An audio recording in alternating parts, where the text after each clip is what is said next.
We haven't heard this kind of a story. Like ಈ near death experience ಬಂದಾಗ it was so that ನನಗೂ ಸಾಡೆ ಸಾತಿ ನಡೀತಿತ್ತು, ನನ್ನ ಕೋ ಫೌಂಡರ್ಗೂ ಆಗ್ತಿತ್ತು. ಬರೀ ಆಂಟ್ರಪ್ರಿನರಲ್ ಸಿಚುವೇಷನ್ನಲ್ಲಿ ಗುರು ಮಹಿಮೆ ಅಂತಲ್ಲ, ಕಾರ್ಪೊರೇಟ್ ವರ್ಲ್ಡಲ್ಲೂ ಇದೆ. ಅದಕ್ಕೆ ಒಂದು 2 ದೃಷ್ಟಾಂತ ಕೊಟ್ಬಿಟ್ಟು ನಾನು ಮುಂದೆ ಹೋಗ್ತೀನಿ. ಆಚಾರ್ಯ ಎಲ್ಲ ಆಗೋಗ್ಬಿಟ್ಟಿದೆ, ಅಲ್ಲಿ ಸೆಟ್ ಆಗೋಗ್ಬಿಟ್ಟಿದೆ, ಇಲ್ಲಿ ಏನೋ ಡೇಟು ಫಿಕ್ಸ್ ಆಗೋಗಿದೆ, ಅವರು ವೇಕೆನ್ಸಿನೂ ಕ್ಲೋಸ್ ಮಾಡಿಬಿಟ್ಟಿದ್ದಾರೆ. ಈಗ ನಿರ್ಣಯ ಅಕಸ್ಮಾತ್ ಬರಲಿಲ್ಲ ಅಂದರೆ ಏನು ಮಾಡೋದು ಆಚಾರ್ಯ ಅಂದರೆ, ಅಲ್ಲ ನೀನು ಹಾಕು, ನೀನು ಒಳ್ಳೇದಿದ್ದರೆ ಬಂದೇ ಬರುತ್ತೆ, ಅಲ್ಲ ಬರಲಿಲ್ಲ ಅಂದರೆ ಏನು ಮಾಡೋದು, ಅವ್ರು ಹೆಂಗೆ ಹೋಗಿ ಹೇಳೋದು ನಾನು ಬರೋದಿಲ್ಲ ಅಂತ, ಚೆನ್ನಾಗಿರೋದಿಲ್ಲ ಅಂದೆ. ಅವರು ನಾನು ಸುಮ್ಮನೆ ಇದ್ದೆ, ಅವರೇ ನಿರ್ಣಯ ಹಾಕಿಬಿಟ್ರು. ಅವ್ರ ಮನೆಗೆ ಹೋಗಿ ಕೇಳಿದೆ, ನಿರ್ಣಯ ಹಾಕಿಬಿಟ್ರು, ಚೆನ್ನಾಗಿರೋದು ಬರಲಿಲ್ಲ. ಆಚಾರ್ಯ ಏನು ಮಾಡೋದೀಗ ಅಂತಂದೆ. ಇಲ್ಲ ಬರಲ್ಲ ಅಂತ ಹೇಳು ಅಂತಂದರು. ನಾನು ಆಚಾರ್ಯ ಎಷ್ಟು ಮುಖಾನೇ ತೋರಿಸ್ಲಿಕ್ಕಾಗಲ್ಲ, ಇಬ್ಬರು ಮ್ಯಾನೇಜರ್ ಹತ್ರನೂ ಮಾತಾಡ್ಕೊಂಬಂದಿದ್ದೀನಿ, ನಾನೇ ಸ್ವಂತ ಹೋಗಿ ಬರ್ತೀನಿ ಅಂತ ಹೇಳಿದ್ದೀನಿ, ನೀ ಏನೇ ಮಾಡು ಬರಲ್ಲ ಅಂತ ಹೇಳಿಬಿಡು, ಏನೋ ಆಗತ್ತೆ, ಒಟ್ಟು ದೇವ್ರು ಒಳ್ಳೇದು ಮಾಡ್ತಾನೆ ಅಂದರು. ಸರಿ ನಾನು ಬರಲ್ಲ ಅಂತ ಹೋಗಿ ಹೇಳಿದೆ. ಇಬ್ಬರು ಚೆನ್ನಾಗಿ ಬೈದರು, ನೀನು ಬುದ್ಧಿ ಇದೆಯಾ ಇಲ್ವಾ, ಎಲ್ಲ ಮಾಡಾಗಿ ಅವ್ನು ವೇಕೆನ್ಸಿ ಕ್ಲೋಸ್ ಮಾಡಾದ್ಮೇಲೆ ನೀನು ಈ ಥರ ಬರಲ್ಲ ಅಂತ ಹೇಳ್ತಾ ಇದೆಯಾ ಅಂತ ಚೆನ್ನಾಗಿ ಬೈದರು. ಅದಾಗಿ 1 ವರ್ಷಕ್ಕೆ ಆ ಡಿವಿಷನ್ನೇ ಕ್ಲೋಸ್ ಆಗುತ್ತೆ. ವಾಚಮರ್ಥೋನುಧಾವತಿ ಅಂತ ದೊಡ್ಡವರು ಒಂದು ಮಂತ್ರಾಕ್ಷತೆ ಒಂದು ಬಾಯಲ್ಲಿ ಹೇಳಿದ್ರೆ ಸಾಕು, ಅದರಂತೆ ಅವ್ರು ಏನು ಹೇಳ್ತಾರೋ ಹಾಗೆ ನಡೆಯುತ್ತೆ ಅನ್ನೋದಕ್ಕೆ.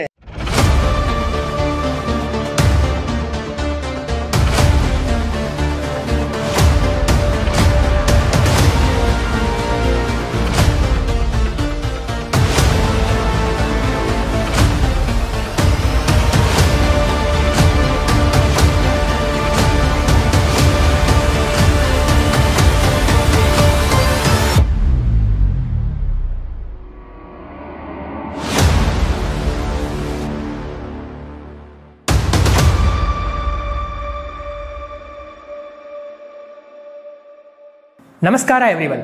Today we have 2 special guests with us, Mr. Vijayananda and Sameera Rao. Let's welcome our guests to our podcast.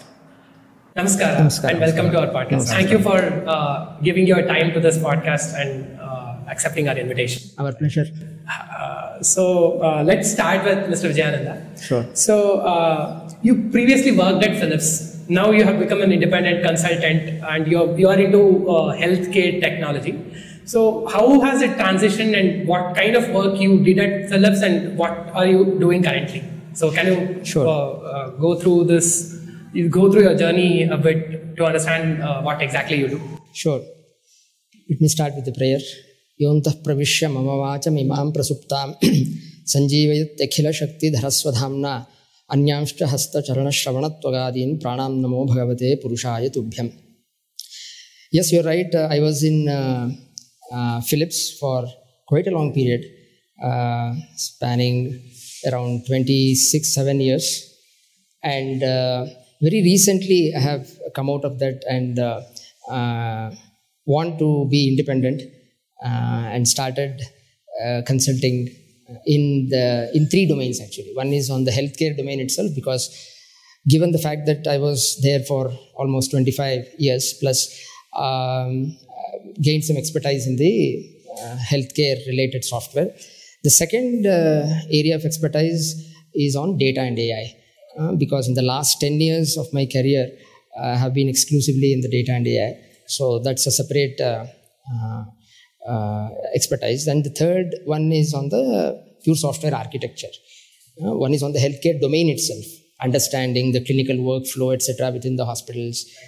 The second one is on the pure data and AI, and the third one is on the software architecture. Okay, that's a great journey you had. So now you are a consultant. So what kind of work you used to do when you were at Philips, like on the technology side or like on the leadership side? Sure. And now what has changed and what is the kind of work, or like do you really code or like you work on top of it and you guide people to work on it? So what is the kind? Sure, I can. So, yes, I mean, in the normal software industry, right, I have started with coding. So I was a software developer and I transitioned to the role of an architect. And the last role that I was having in Philips was to have discussions and influence our customers. Our customers, Philips customers were the doctors, patients, third-party vendors, hospital systems, etc. So if you look at a normal software industry, I have gone through almost all the phases in the software. And now, given that I am moving over to as a consultant, the kind of work are similar. That means I provide consultancy for the companies who are developing the healthcare related software, which means it could be on the architecture, it could be supporting them on the nuances of what happens in a clinical hospital workflow, right? And I also support vendors.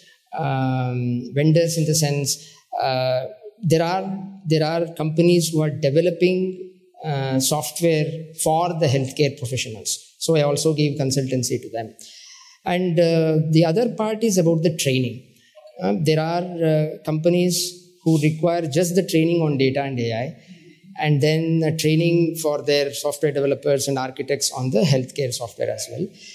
The training on the data and AI is because of the fact that, as I said, I was in that area for the last 10 years. And with Philips, I used to deal with huge amounts of data.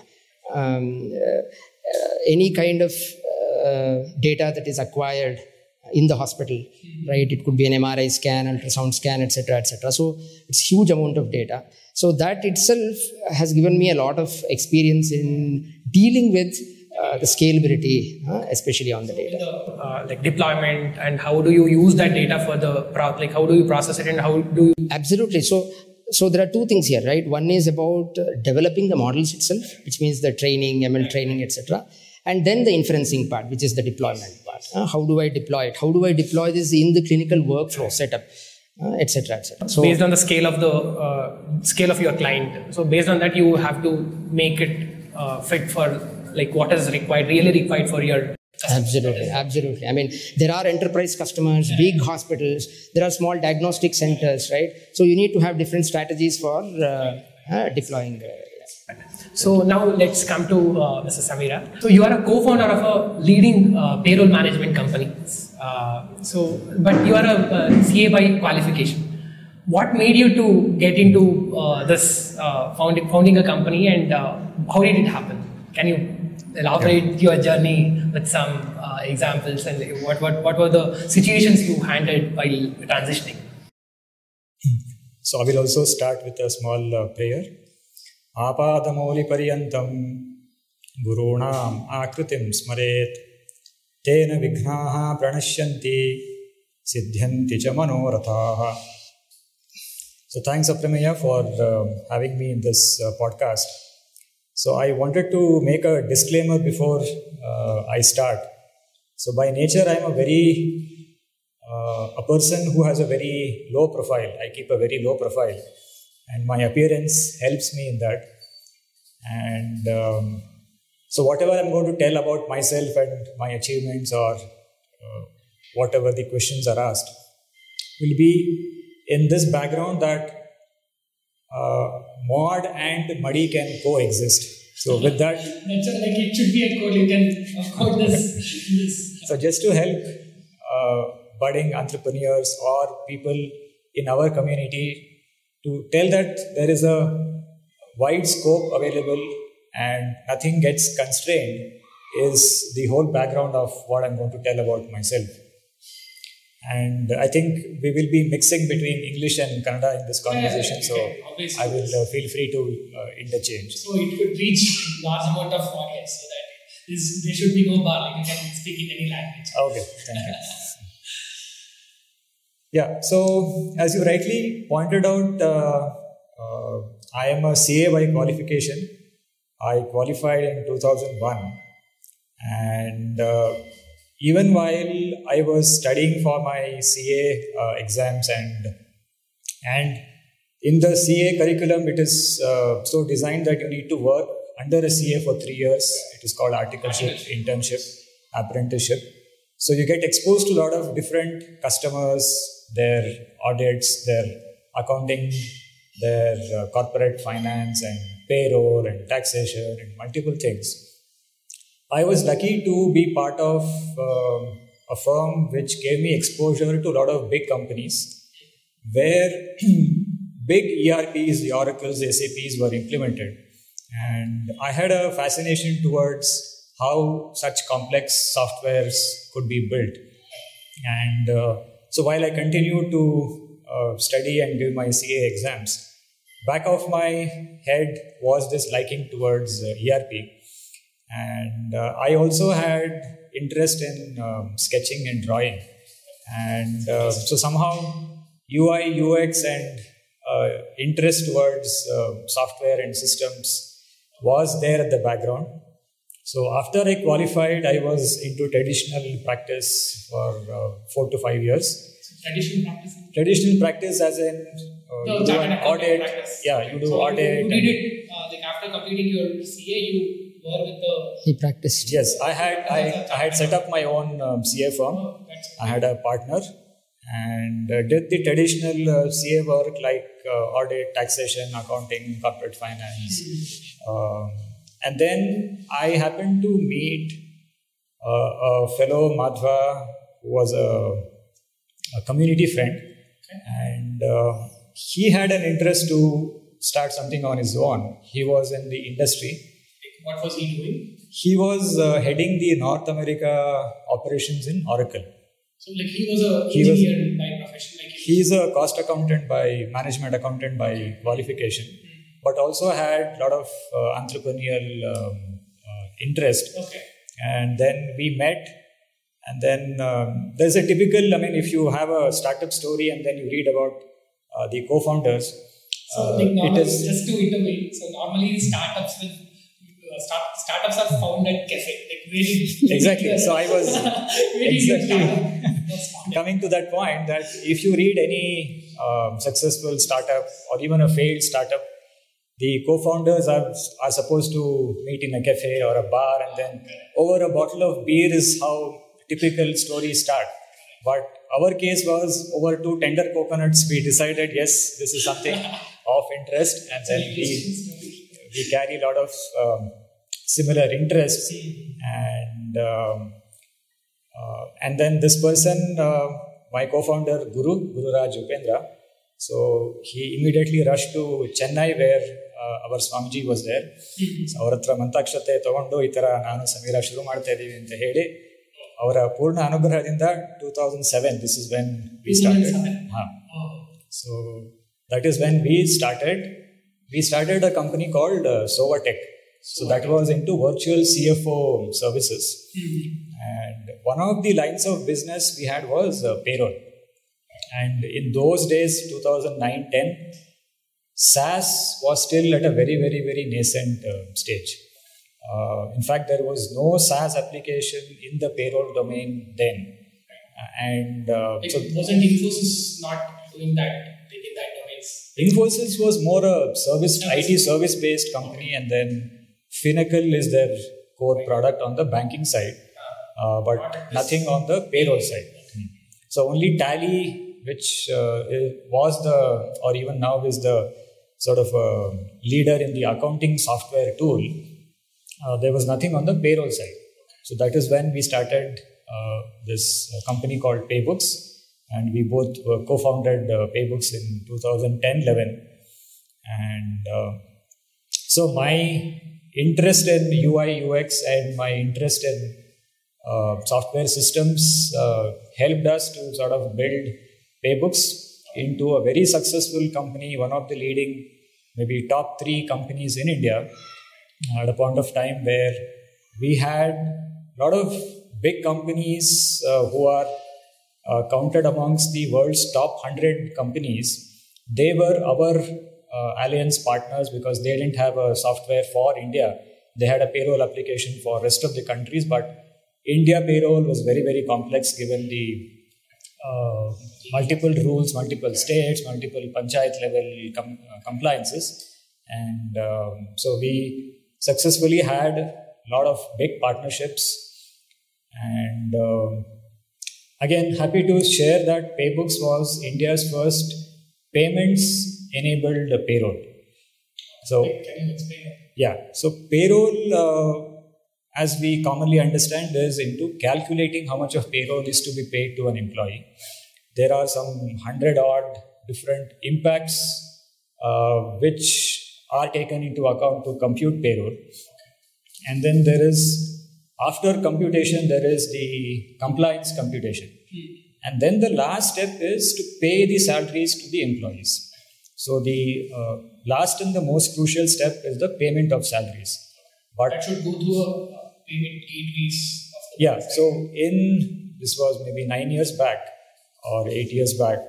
So there was no such system where payments could be automated. It was all the companies, including big companies, had to prepare a manual Excel file or a TXT file. Each bank has its own format in which they accept data. So that was supposed to be uploaded on the bank portal, login, password, upload, and then there is a maker, a checker, and then it gets paid out. But what integration we built with ICICI Bank was to sort of reimagine the space that why should the most crucial step of payroll be a manual step, prone to errors, prone to fraud and errors. So then we had a system where from our own paybooks application, after a customer ran payroll, he could click a initiate payment button and then the payment would go out to the employees in whichever bank the employee had an account with, and came up with a reconciliation to tell which payment went through, which didn't go through. So that was your long story. So previously we were talking about your work at Philips, and now after the transition you have been advising the big tech companies and other startups.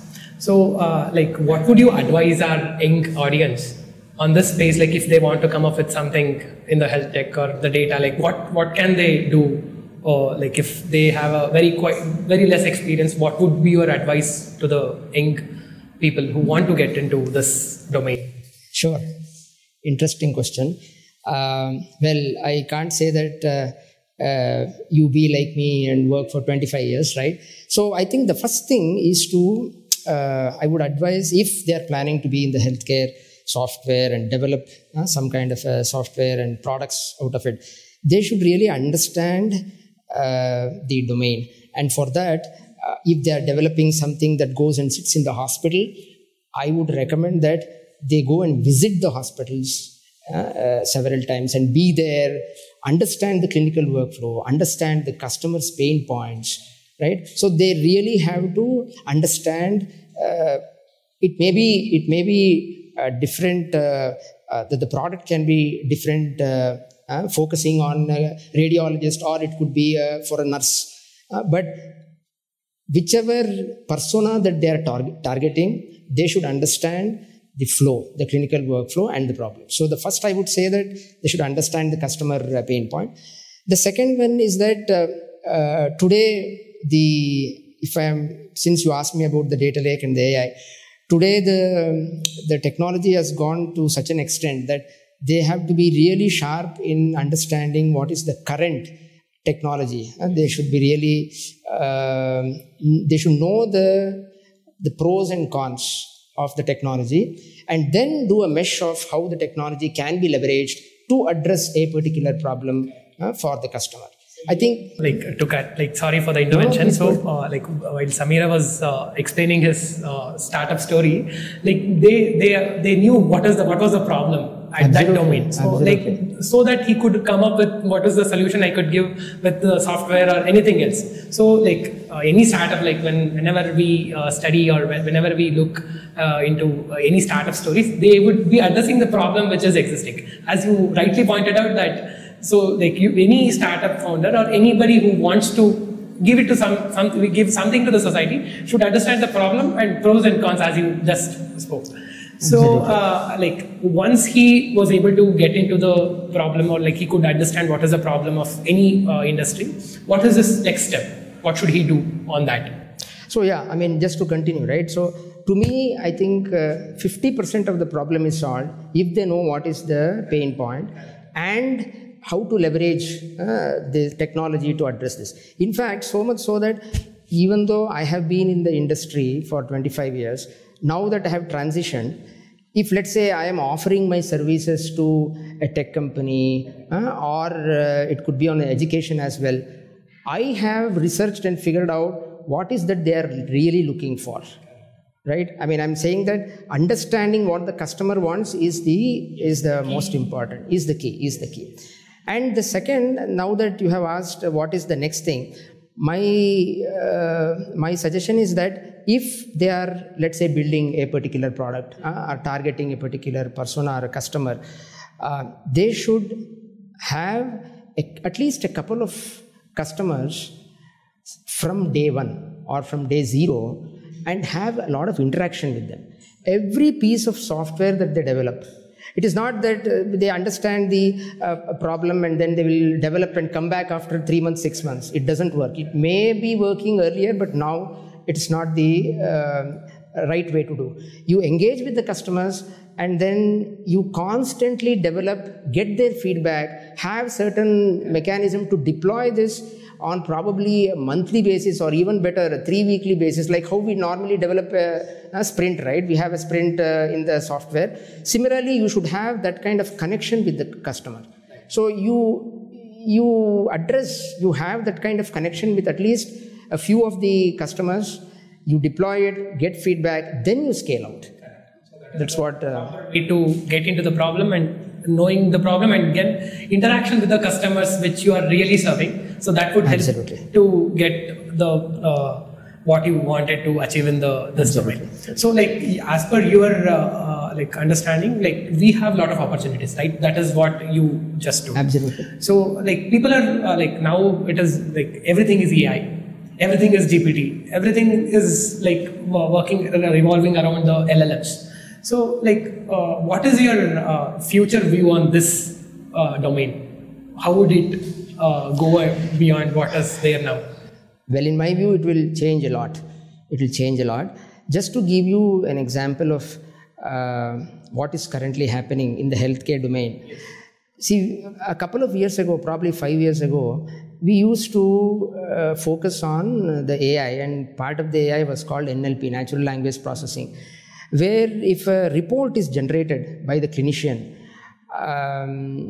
we used to develop software to understand that report and use that report to follow up a particular, let's say a patient is a cancer patient, let's say assume for a moment, and then there is a lot of follow-up that happens. Now when the patient is visiting the hospital several times, after some time, let's say typically in an oncology case, there could be several visits, 5, 7 times, 10 times.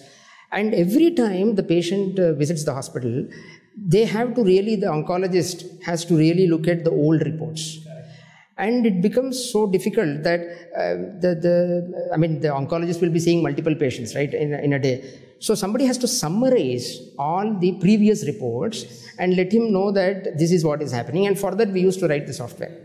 And now things have changed so much that it happens with the Gen AI and LLM.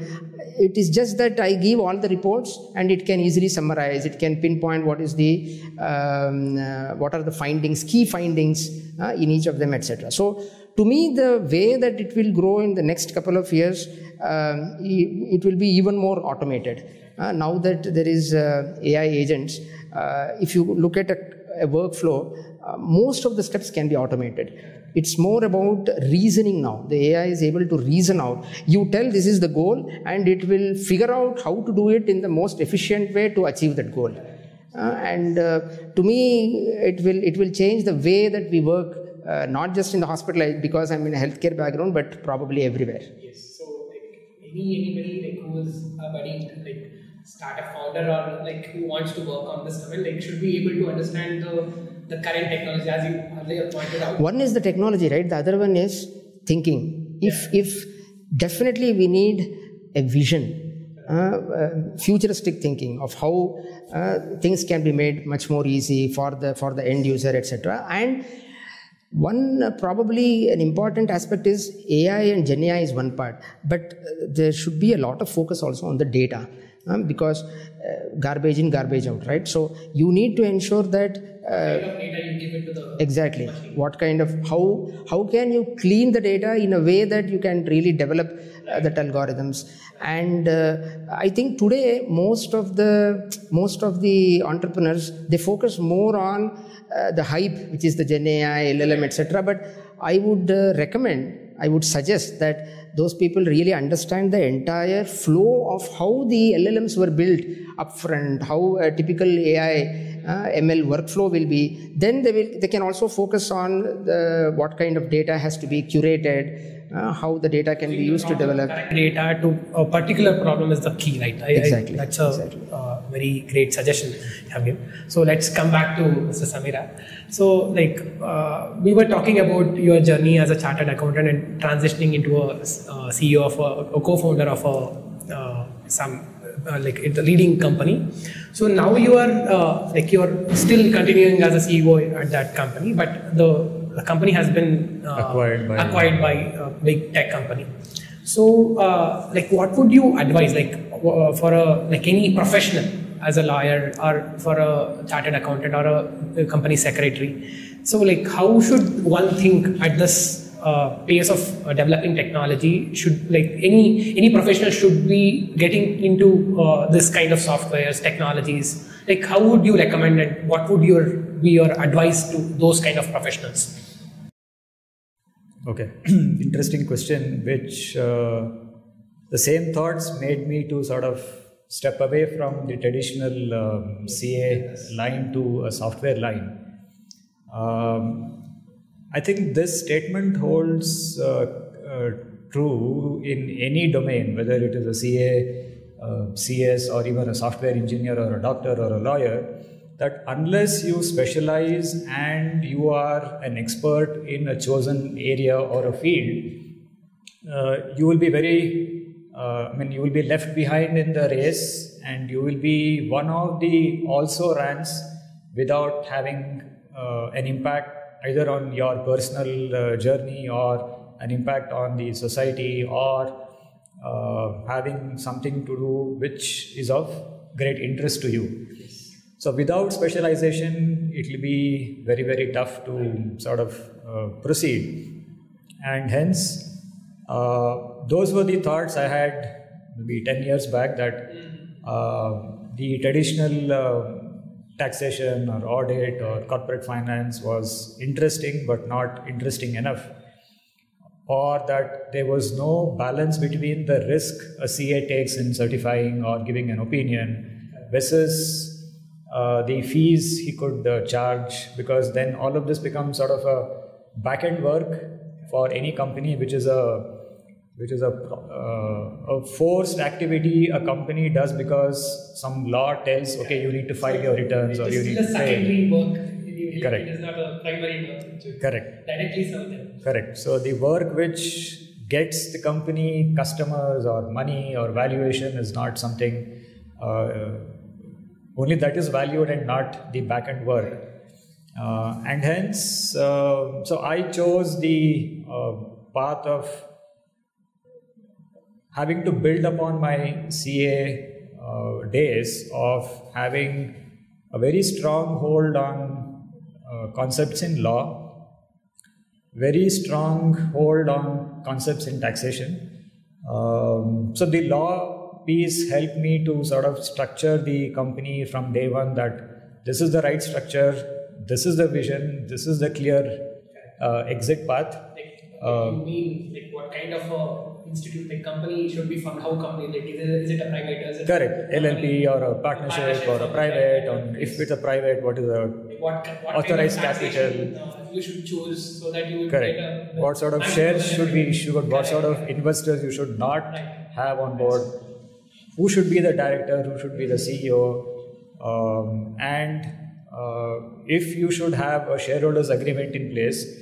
Just having a private limited company and angel investors or investors or a VC fund is not going to help in the long run. Correct. Which is a lesson. So that would automatically come down, make down your share lower, so that you will not be able to correct. See what you thought in the initial days. That is one. And even if you have, say, 5 equal shareholders having 20% each, and then you are faced with an external company wanting to acquire you, and then they offer an X valuation, let it be 10 crores, 100 crores, or even 1,000 crores.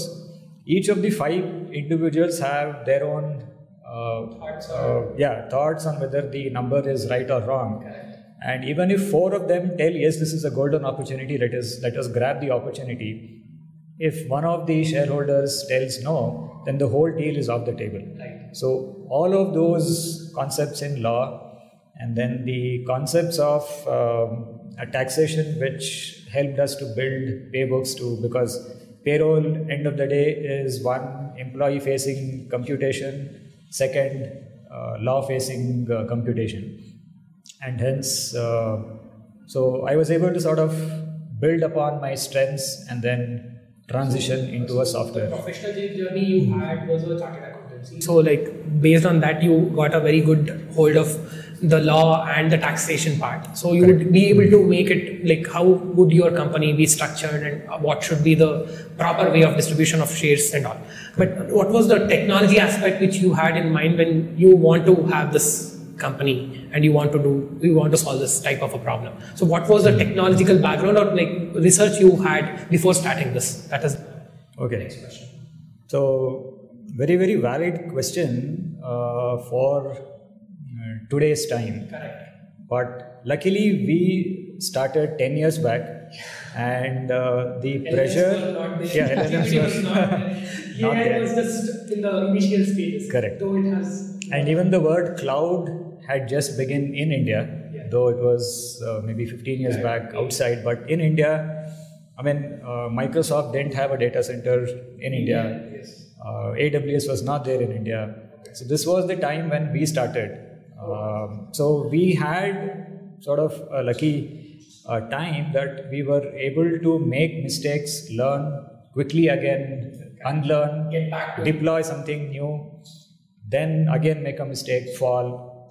So we were, because we had that advantage of time that we started much earlier.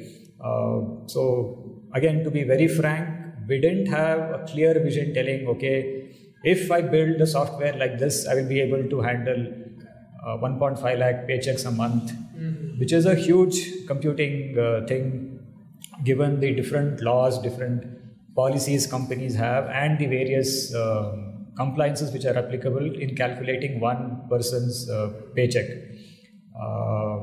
But we were very, very nimble, agile, and a lot of errors, customer feedback helped us, and then we were very, very open to feedback.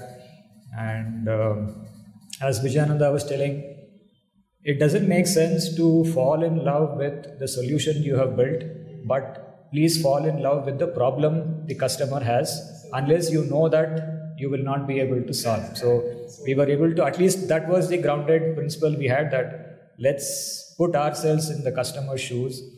And given the finance background I had, I was able to quickly do that along with my co-founder and the team. And so it was a learning, unlearning, relearning experience in terms of technology. And so in terms of technology, you had some breathing time. Now, it has been vastly developed. Like people have no time to give the feedback on that technology. Correct. You should be very thorough at that. Correct. So what would you I add? will just add to this that Yes. the learning, and he said that we were fortunate enough that they were 10 years back, but I would say that problems still exist even today, right? In the sense that you still have to see the mantra is fail fast. If something doesn't work, you get to know that it doesn't work quickly. So that kind of learning is there even today. And that was again, just to add as a joke, I did my CA. So CA stands for come again. Because you're supposed to give exams again and again. In fact, when I cleared, I think the pass percentage was 4.5%. Now it has been increased, I guess. It is around 12-15 is what. A lot of chartered accountants. Yeah. So, what should be your advice? If you want to give 2-3 points as an advice to young professionals who want to get into this kind of solving problems technologically? What could be your Yeah. So I'll again answer this with our own experience as to what worked and what we thought and what ultimately didn't work or worked. So first, I think people should be very aware, and this is the most important thing, that whatever business I am doing or plan to do is scalable. So businesses are of two types. You could, I'll take the example of today. We just had very recently the Prathama Ekadashi and a lot of shops here. I saw a lot of Madhva entrepreneurs. Somebody had put a dishwashing powder which is ಮಡಿಗೂ ಬರುತ್ತೆ, ಇದು ಕೈಗೂ ಇದಾಗೋದಿಲ್ಲ, ಬೆಳ್ಳಿಗೂ use ಮಾಡ್ಬೋದು, ತಾಮ್ರಕ್ಕೂ use ಮಾಡ್ಬೋದು. So that is example I want to take. Like that, there could be multiple businesses. Those businesses may be profitable. They may be giving a lot of cash back to you as dividends or as profits or as retained earnings. But those businesses are very, very different from businesses which are meant to scale or which can be scaled to an extent which means that because you are adding the next 100 customers, you don't need to add hardware, software, teams, offices. So that is scalability.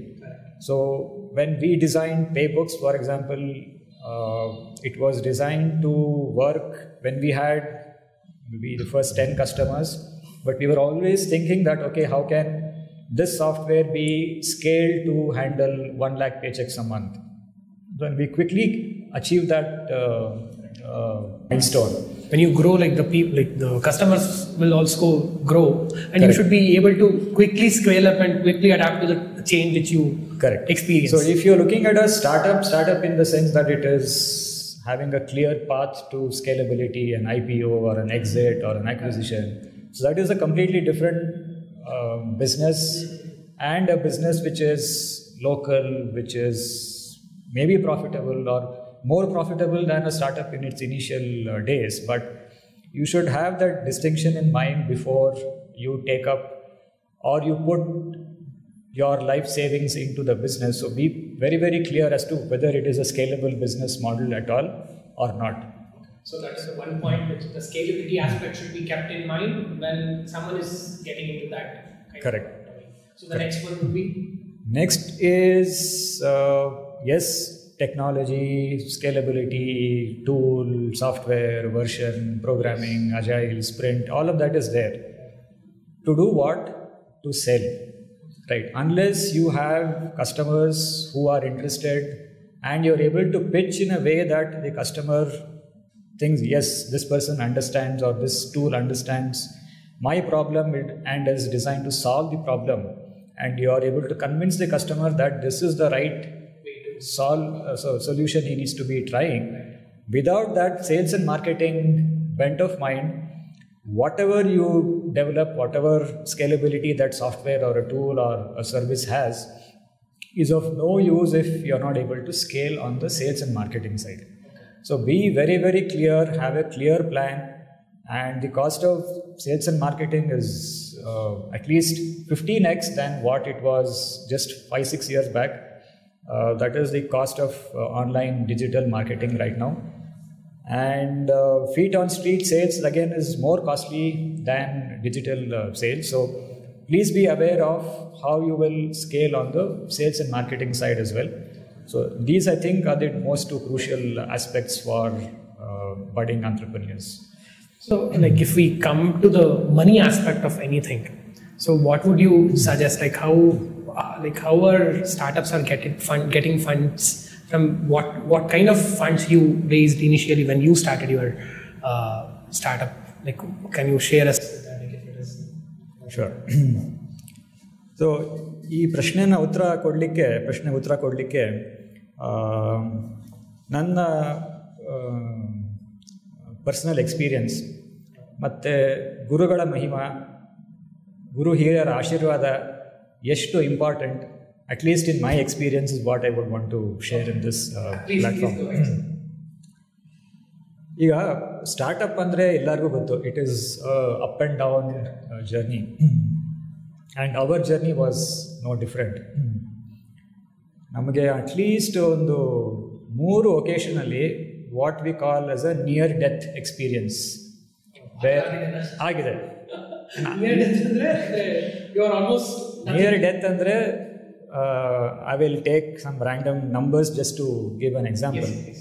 1 ತಿಂಗಳಿಗೆ 50 ಲಕ್ಷದ ಖರ್ಚಿದೆ ಅಂತ ಹೇಳಿದ್ರೆ, if you are left with 1 day or 2 days of cash in the bank, that is a near death experience which we had at least 3-4 times.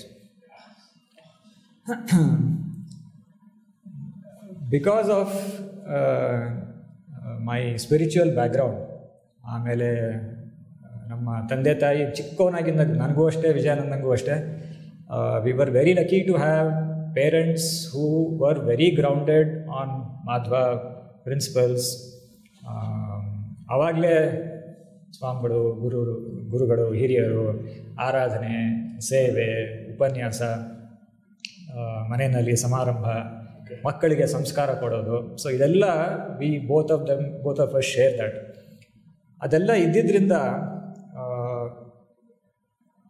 ನಾನು ಮತ್ತು ನನ್ನ cofounder Guru ಅಂತ, we are very clear that we need to do our job. But ಯಾವುದೇ ಕೆಲಸ ಸಕ್ಸಸ್ಫುಲ್ಲಾಗಿ ಆಗಬೇಕಾದ್ರೆ ಅದಕ್ಕೆ 2 ಮುಖಗಳಿರುತ್ತೆ. ಒಂದು ನಾವು ಮಾಡುವ ಪ್ರಯತ್ನ, ಇನ್ನೊಂದು ವಿಚ್ ಈಸ್ ಮೋರ್ ಇಂಪಾರ್ಟೆಂಟ್ ಏನಂತ ಹೇಳಿದ್ರೆ ಗುರು ಹಿರಿಯರ ದೇವರ ಆಶೀರ್ವಾದ. ಅದೆರಡೂ ಕೂಡಿದ್ರೆ ಮಾತ್ರ ಒಂದು ಕಾರ್ಯ ಆಗತ್ತೆ. ನಮ್ಮಲ್ಲಿ ಅಫ್ಕೋರ್ಸ್ ಇದೆಲ್ಲ ಅಡ್ವೈಸ್ ಎಲ್ಲ ಹೇಳಿದೆ, ಈ ಥರ ಪ್ಲ್ಯಾನ್ ಮಾಡಬೇಕು, ಸ್ಕೇಲಬಿಲಿಟಿ ಇರಬೇಕು, ಸೇಲ್ಸ್ ಇರಬೇಕು, ಮಾರ್ಕೆಟಿಂಗ್ ಇರಬೇಕು. ಅದೆಲ್ಲ ಏನಾಯಿತು, ಒಂದು ಕಡೆಗಾಯಿತು, ವಿಚ್ ಇಸ್ ದಿ ಎಫರ್ಟ್.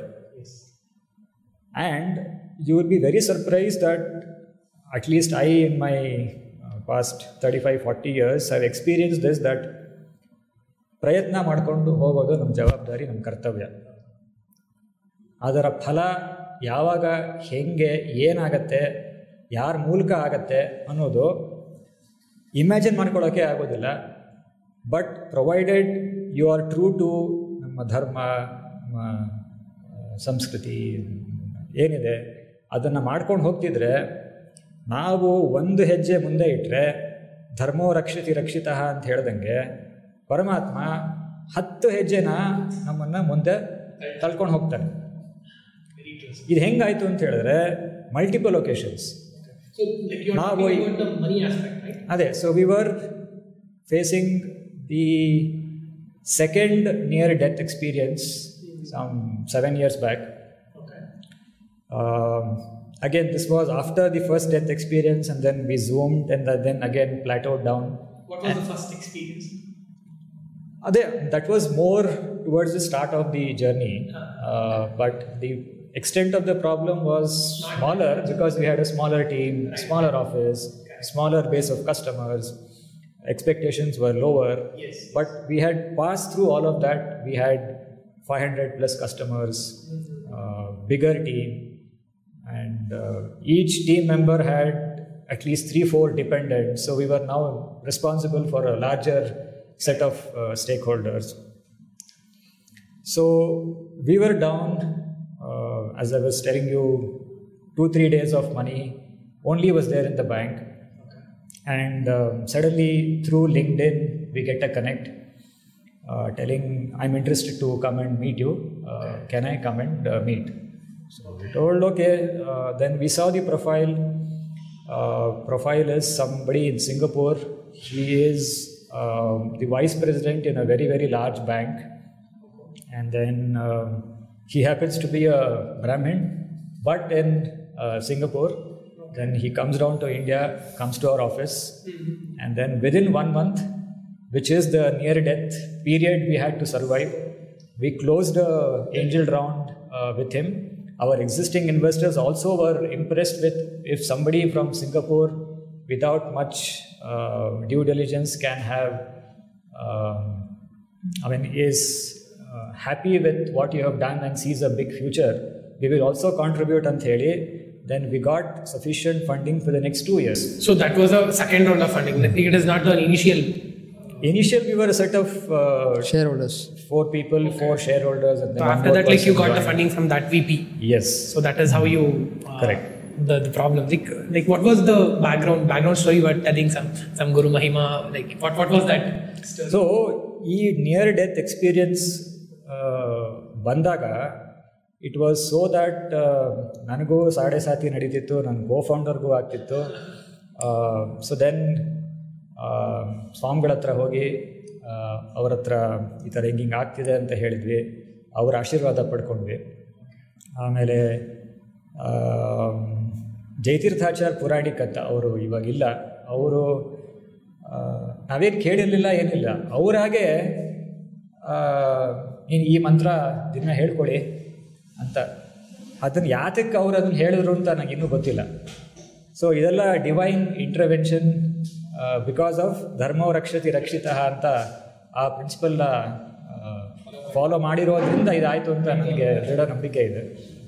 ಅದೊಂದೇ ಅಲ್ಲ, ಈ ಥರ ಸುಮಾರು ಸತಿ ಗುರು ಹಿರಿಯರ ಆಶೀರ್ವಾದವನ್ನು ನಾವು ಸ್ಪೆಸಿಫಿಕ್ಕಾಗಿ ಕೇಳ್ಕೊಂಡಾಗ ಅದು ತಕ್ಷಣದಲ್ಲೇ ಫಲ ಕೊಟ್ಟಿದೆ. ನಮ್ಮ ಹೊಸ ಆಫೀಸ್ ಶುರು ಮಾಡಿದಾಗಲೂ ಕೂಡ ನಮ್ಮ ಸ್ವಾಮಿಗಳನ್ನ ಮೊದಲನೇ ದಿನ ಎಲ್ಲ ಆಫೀಸಲ್ಲೇ ಬರೋಕ್ಕೆ ಮುಂಚೆನೇ ಬಂದಮೇಲೆ ಮಡಿ ಸರಿ ಹೋಗೋದಿಲ್ಲ ಅಂತ ಹೇಳಿ ನಮ್ಮ ಸ್ವಾಮಿಗಳನ್ನ ಆಫೀಸಿಗೆ ಕರ್ಕೊಂಡು ಹೋಗಿ ಅಲ್ಲಿ ಪಾದ ಪೂಜೆ ಮಾಡಿ ಅದು ಎಲ್ಲ ಫಲಿಸಿದ್ದು ನಮ್ಮ ಅಕ್ವಿಸಿಷನ್ ಆಗಿ. We were so happy that all the investors, all the employees, all the customers were so happy with this transaction because we were acquired by a very, very large company. So that was the acquisition, like when you were facing that problem. ಇಲ್ಲ ಅದಾದ್ಮೇಲೆ like the full acquisition. We went through one more near death experience and then this happened, acquisition happened. Okay, that's a great story. We haven't heard this kind of a story like in last 5-10 years, but we have heard a lot of startup stories, this kind of a near death situation stories, but they somehow got it like revived when some startups have gone washed out. Correct. So like this is it is not some startups have washed out. There is a clear I think statistic. 4%. Yeah, 95% of the companies Correct. wind up in next 2 years, within 2 years of they having formed. So somebody to survive even 5 years, it is just 3% of the companies which are created, and somebody to get an exit is even more rare. And ella Guru Hiriyara Ashirvadadinda we went through the complete journey from founding to an exit and now beyond. Thank you very much for the story. Like people should listen this kind of a story, and you should get inspired by this kind of stories, so that you should not stop when you got near death situations. So that is the conclusion of the story. So we will get into the next part of this session. So we have heard that you both have studied Madhva philosophy, and you practice it as well. So what is the importance of studying Madhva philosophy or any philosophy for that matter? So like what was the motivation you got in your initial days to start with the studying? So can you please share? Probably before I start that, ಬರೀ ಆಂಟ್ರಪ್ರಿನರಲ್ ಸಿಚುವೇಷನ್ನಲ್ಲಿ ಗುರು ಮಹಿಮೆ ಅಂತಲ್ಲ, corporate ವರ್ಲ್ಡಲ್ಲೂ ಇದೆ. ಅದಕ್ಕೆ ಒಂದು 2 ದೃಷ್ಟಾಂತ ಕೊಟ್ಬಿಟ್ಟು ನಾನು ಮುಂದೆ ಹೋಗ್ತೀನಿ, ಯಾಕೆಂದರೆ ಅದು ತುಂಬ ಇಂಪಾರ್ಟೆಂಟ್. ನನಗೆ ಓದ್ತಿರ್ಬೇಕಾದ್ರೆ ಕ್ಯಾಂಪಸ್ ಇಂಟರ್ವ್ಯೂ ಆಯಿತು. ಕ್ಯಾಂಪಸ್ ಇಂಟರ್ವ್ಯೂ ಆದಾಗ ಸುಮಾರು ಒಂದು 5-6 ಕಂಪನೀಸು ಬಂದಿತ್ತು. ನನಗೆ ಕೊನೆಯ ರೌಂಡಲ್ಲಿ ಫೇಲ್ಯೂರ್, ಯಾವುದೂ ಆಗಲಿಲ್ಲ. ಸೊ ನಾನು ಭಾಳ ಬೇಜಾರು ಮಾಡಿಕೊಂಡೆ. ಅದು ನಮ್ಮ ತಂದೆ ರಿಟೈರ್ ಆಗಿಬಿಟ್ಟಿದ್ರು. ಸೊ ನಾನು ಕೆಲಸ ಮಾಡಲೇಬೇಕಾಗಿತ್ತು, ಮುಂದೆ ಓದೋದು ಅಂತ ಇರಲಿಲ್ಲ ಆವಾಗ. ಆಮೇಲೆ ಕೆಲಸಕ್ಕೆ ಸೇರ್ಕೊಂಡ್ಮೇಲೆ ಮುಂದೆ ಓದಿದ್ದು. ಆವಾಗ ಸಿಗಲಿಲ್ಲ. ಅಷ್ಟೊತ್ತಿಗೆ ಸತ್ಯಪ್ರಮೋದರು ಮೈಸೂರಿಗೆ ಬಂದಿದ್ದರು. ಸರಿ, ಸತ್ಯಪ್ರಮೋದರಿಗೆ ನಮ್ಮನೆಗೆ ಪಾದ ಪೂಜೆಗೆ ಬಂದಿದ್ದರು. ಆವಾಗ ನಾನು ಇನ್ನೂ ಮುಗಿಸಿರಲಿಲ್ಲ, ಅದು 4ನೇ ಫೈನಲ್ ಇಯರ್ ಇತ್ತು. ಸೊ ಈ ಥರ ಆಯಿತು ಅಂತ ಹೇಳಿದೆ. ಏನು ಮಂತ್ರಾಕ್ಷತೆ ಕೊಟ್ಟರು, ಇನ್ನೇನೂ ಮಾಡಲಿಲ್ಲ ಅವರು. ಇಲ್ಲ, ನನಗೆ ಈ ಥರ ಆಗ್ತಾಯಿದೆ, ಅಂದರೆ ಫೈನಲ್ ಇಯರಿಗೆ ಬಂದಿದ್ದೀನಿ, ಕ್ಯಾಂಪಸ್ ಬರ್ತಾಯಿದೆ ಅಂತ ಅಷ್ಟೇ ಹೇಳಿದೆ. ಅದು ಹಿಂದೆ ಆಗಿಲ್ಲ, ಏನೂ ಹೇಳಿಲ್ಲ ನಾನು. ಅವ್ರು ಮಂತ್ರಾಕ್ಷತೆ ಕೊಟ್ಟರು. ನೋಡಿ ಎಷ್ಟು ಇದು ಅಂತಂದರೆ, ಏನೇನು ಕಂಪನೀಸ್ ಬಂದಿತ್ತು ಅಲ್ಲಿ ತನಕ, ನಾನು ಹೇಳ್ತಾ ಇರೋದು 94ಅಲ್ಲಿ ನಾನು ಬಿ ಮುಗಿಸಿದ್ದು. ಅಂದರೆ ಮುಗಿಸಿರ್ಲಿಲ್ಲ ಇನ್ನೂ, ಲಾಸ್ಟ್ ಇಯರ್ ಫೈನಲ್ ಇಯರಲ್ಲಿದ್ದೆ. 95ಅಲ್ಲಿ ಮುಗಿಸಿದ್ದು, 94ಅಲ್ಲಿ ಇದಾಗಿದ್ದು. ಅವರು ಬಂದು ಮಂತ್ರಾಕ್ಷತೆ ಆದಮೇಲೆ ಅಲ್ಲಿ ತನಕ ಕ್ಯಾಂಪಸ್ ಇಂಟರ್ವ್ಯೂಸ್ಗೆ ಬಂದಿದ್ದ ಕಂಪನೀಸು ಟಾಟಾ ಯೂನಿಸಿಸ್ ಅಂತ ಬಂದಿತ್ತು, ಟಾಟಾ ಕನ್ಸಲ್ಟೆನ್ಸಿ. ಮ್ಯಾಕ್ಸಿಮಮ್ ಆವಾಗ ತಿಂಗಳಿಗೆ 6,000 ರೂಪಾಯಿ ಕೊಡೋದು. ಸ್ವಾಮಿಗಳು ಮಂತ್ರಾಕ್ಷತೆ ಕೊಟ್ಟು ಹೋಗಿ ಒಂದು ವಾರದಲ್ಲಿ ಸೀಮನ್ಸ್ ಕಮ್ಯುನಿಕೇಷನ್ ಅಂತ ಬಂತು. 10,000 ರೂಪಾಯಿ ತಿಂಗಳಿಗೆ 10,000 ರೂಪಾಯಿ. ಅಯ್ಯೋ, that was one of the highest paid ಬಂದಿದ್ದು. ಸರಿ, ಅಲ್ಲಿ ಸಿಕ್ತು. ಅದು ಸಿಕ್ಕಿದ್ದು ನನಗೆ ರಘುತ್ತಮರ ಉತ್ತರಾರಾಧನೆ ದಿನ ಸಿಕ್ಕಿದ್ದು. ಸ್ವಾಮಿಗಳು ಅದಾದಮೇಲೆ ರಘುತ್ತಮರ ಆರಾಧನೆಗೆ ಹೋಗಿದ್ದಾರೆ. ವಾಪಸ್ ಮತ್ತೆ ಮೈಸೂರಿಗೆ ಬಂದರು ಒಂದು ವಾರದಲ್ಲಿ. ಅವ್ರಿಗೆ ಹೇಳಿದೆ, ಈ ಥರ ಸ್ವಾಮಿ ಆಗಿದೆ ನಿಮ್ಮ ಆಶೀರ್ವಾದದಿಂದ. ಹೌದಾ, ಹಾಗಾದರೆ ಯಾವಾಗ ನೀವು ಕೆಲಸಕ್ಕೆ ಹೋಗೋದು? ಸ್ವಾಮಿ ಅದು ಇನ್ನೂ 1 ವರ್ಷ ಆಗುತ್ತೆ, ಇದು ಕ್ಯಾಂಪಸ್ ಅಂತ ಆಗಿದೆ. ಅದೆಲ್ಲ ಸರಿ, ಆದರೆ ಮೊದಲನೇ ತಿಂಗಳು ಸಂಬಳ ನಂಗೆ ಕೊಡಬೇಕು ನೋಡು ಅಂತ. ಸರಿ ಆಯಿತು ಸ್ವಾಮಿ ಅಂದೆ. ಅವರು ರಿಜಿಸ್ಟರ್ ತೊಗೊಂಬಂದು ಬರೆಸಿ ಸೈನ್ ಹಾಕಿಸ್ಕೊಂಡ್ರು. 10,000 ರೂಪಾಯಿ ಆವಾಗ ನೀನು 10,000 ರೂಪಾಯಿ ಕೊಡಬೇಕು ಅಂತ. ಆಗಲಿ ಸ್ವಾಮಿ ನಿಮ್ಮ ಆಶೀರ್ವಾದದಿಂದನೇ ಅಂತ ಹೇಳಿ ಆವಾಗ ತಿರುಪತಿನಲ್ಲಿ ಇದು ಕಟ್ಟಿಸ್ತಾಯಿದ್ರು, ಬಿಲ್ಡಿಂಗ್, ಈಗಿರೋ ಬಿಲ್ಡಿಂಗ್ ಇದೆಯಲ್ವ, ಆವಾಗ ಅದು ಕಟ್ಟಿಸ್ತಾಯಿದ್ರು ಸ್ವಾಮಿಗಳು 95ಅಲ್ಲಿ ಅಂತ ಕಾಣುತ್ತೆ. ಸರಿ, ಅದು 10,000 ರೂಪಾಯಿ ಕೆಲಸ ಆಯಿತು. ಕೆಲಸ ಆದಮೇಲೆ 95 ಅಕ್ಟೋಬರಲ್ಲೇನೋ ಕೆಲಸ ಸಿಕ್ತು. ಕೆಲಸಕ್ಕೆ ಹೋಗಿದ್ದು. ಅದಾಗಿ 2 ಮಂತ್ಸ್ ಆದಮೇಲೆ ಇವ್ರ ಮನೆಗೆ ಭಿಕ್ಷೆಗೆ ಬಂದಿದ್ದರು, ನಮ್ಮ ಮಾವನ ಮನೆಗೆ. ಅಲ್ಲಿಗೆ ಹೋಗಿದ್ದೆ ನಾನು. ಅಲ್ಲಿಗೆ ಹೋದಾಗ ಎಷ್ಟಾಯಿತು ಅವ್ರಿಗೆ ಗೊತ್ತಿಲ್ಲ ನಾನು ಈಗ ಸೇರಿಕೊಂಡಿದ್ದೀನಿ ಅಂತ. ಅವ್ರಿಗೆ 1 ವರ್ಷದಿಂದನೇ ನಾನು ಸೈನ್ ಮಾಡಿದ್ದೀನಲ್ಲ, ಅದು ದುಡ್ಡು ಎಲ್ಲಿ ಬಂದಿಲ್ಲ ಅಂತೆಲ್ಲ ಅಂದರು. ಇಲ್ಲ ಸ್ವಾಮಿ, ನಾನು ಕೊಟ್ಟಾಯಿತು, ನೀವು ಇರಲಿಲ್ಲ, ನಾನು 10,000 ರೂಪಾಯಿ ಕೊಟ್ಟಿದ್ದೀನಿ ಅಂತಂದೆ. ಅಲ್ಲ, ಈಗ ಎಷ್ಟು ಪಗಾರ ಹೇಳು ಅಂತಂದರು. ಅದಕ್ಕೆ ಇಲ್ಲ ಸ್ವಾಮಿ ಅಷ್ಟೇ ಇದೆ. 15,000 ರೂಪಾಯಿ ಆಗಿರ್ಬೇಕು, ನೀನು ಸುಳ್ಳು ಹೇಳ್ತಾ ಇದೆಯಾ ಅಂತಂದು. ಅದಾಗಿ ಒಂದೇ ತಿಂಗಳಲ್ಲಿ 15,000 ರೂಪಾಯಿ, 10,000 ರೂಪಾಯಿ ಇದ್ದಿದ್ದು ನಾನು ಸೇರಿಕೊಂಡು 2 ಮಂತ್ಸ್ ಆಗಿದೆ ಅಷ್ಟೇ. ನಾನು ಸೇರಿಕೊಂಡು 2 ಮಂತ್ಸ್ ಆಗಿದೆ. ನಾನು ಅಕ್ಟೋಬರಲ್ಲಿ ಸೇರಿದ್ದು, ಜನವರಿಯಲ್ಲಿ 15,000 ರೂಪಾಯಿ.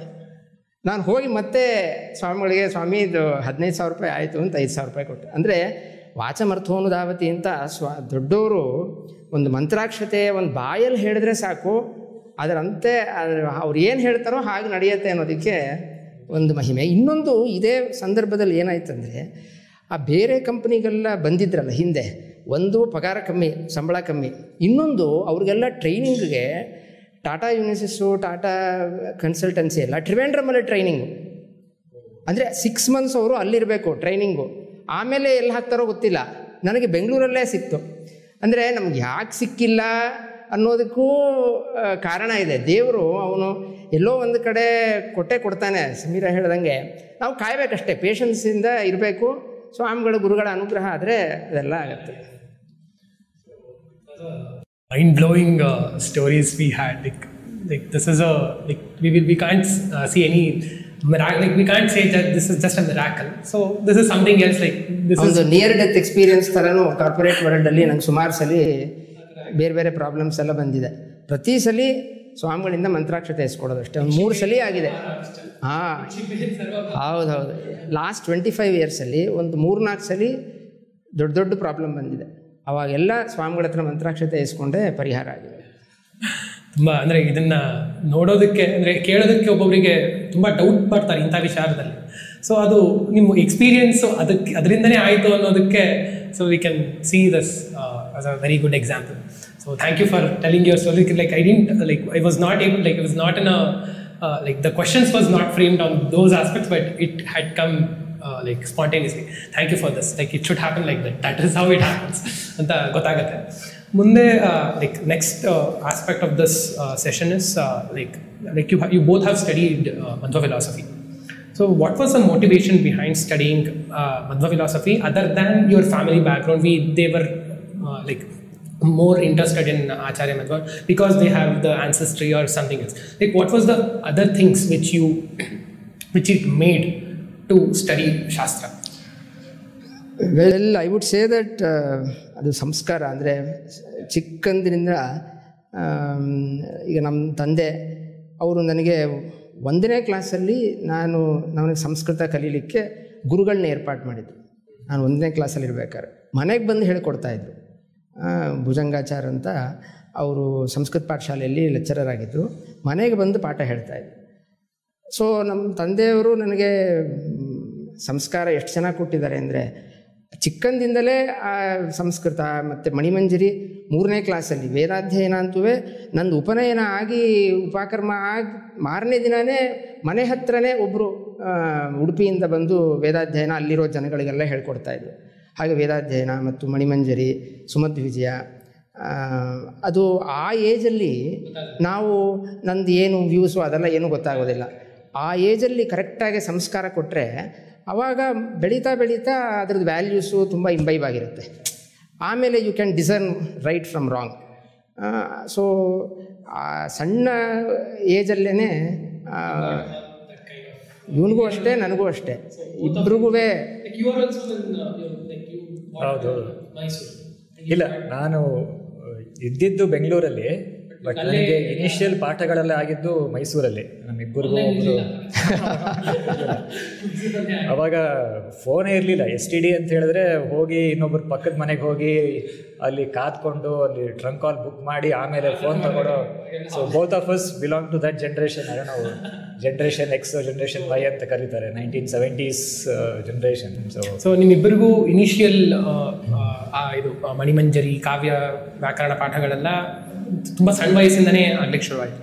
So once you started with the other like ಆಚಾರ್ಯಸ್ ಟೀಚಿಂಗ್ಸ್ ಲೈಕ್ ಪ್ರಕರಣ, ಆಚಾರ್ಯ ದಶ ಪ್ರಕರಣಗಳು ಆಗ್ಬೋದು ಅಥವಾ ತಾತ್ಪರ್ಯಗಳು ಆಗ್ಬೋದು, what impacted you after studying those? Like, do you have any like doubts or questions till like it is not solved kind of question? Like, is it still bothers you? This should have been told by Acharya, or this should have been solved. Is there anything still like you face that kind of a problem? Well, ತುಂಬ ಅಂದರೆ ಡೀಪಾಗಿ ಹೋದರೆ ಕೆಲವು ವಿಷಯ ಈಗಲೂ ಅಂದರೆ ಅದು ನಮ್ಮ ದೌರ್ಬಲ್ಯ ಇರಬೇಕು, ಅಷ್ಟು ಸಂಸ್ಕಾರನೂ ಇರೋದಿಲ್ಲ. ಕೆಲವು ವಿಷಯ ಸುಮ್ಮನೆ ವಿಶೇಷದ ಬಗ್ಗೆ ತುಂಬ ಕಷ್ಟಕರವಾದ ಕಾನ್ಸೆಪ್ಟ್ಸ್ ಅವೆಲ್ಲ. ಅದು ಎಕ್ಸ್ಪೀರಿಯನ್ಸಲ್ಲಿ ಬರಬೇಕು. ಹೌದು, ಆಚಾರ್ಯರು ಹೇಳ್ತಾರೆ ಇಲ್ಲಿ ಹಿಂಗಿದೆ ಅಂತ, ಪ್ರತ್ಯಕ್ಷದಿಂದ ವಿಶೇಷ ಗೊತ್ತಾಗುತ್ತೆ ಅಂತಂತಾರೆ. ಅದು ಹೇಗೆ ಗೊತ್ತಾಗುತ್ತೆ, ಅದರದ್ದು ಪ್ರೋಸೆಸ್ ಏನು?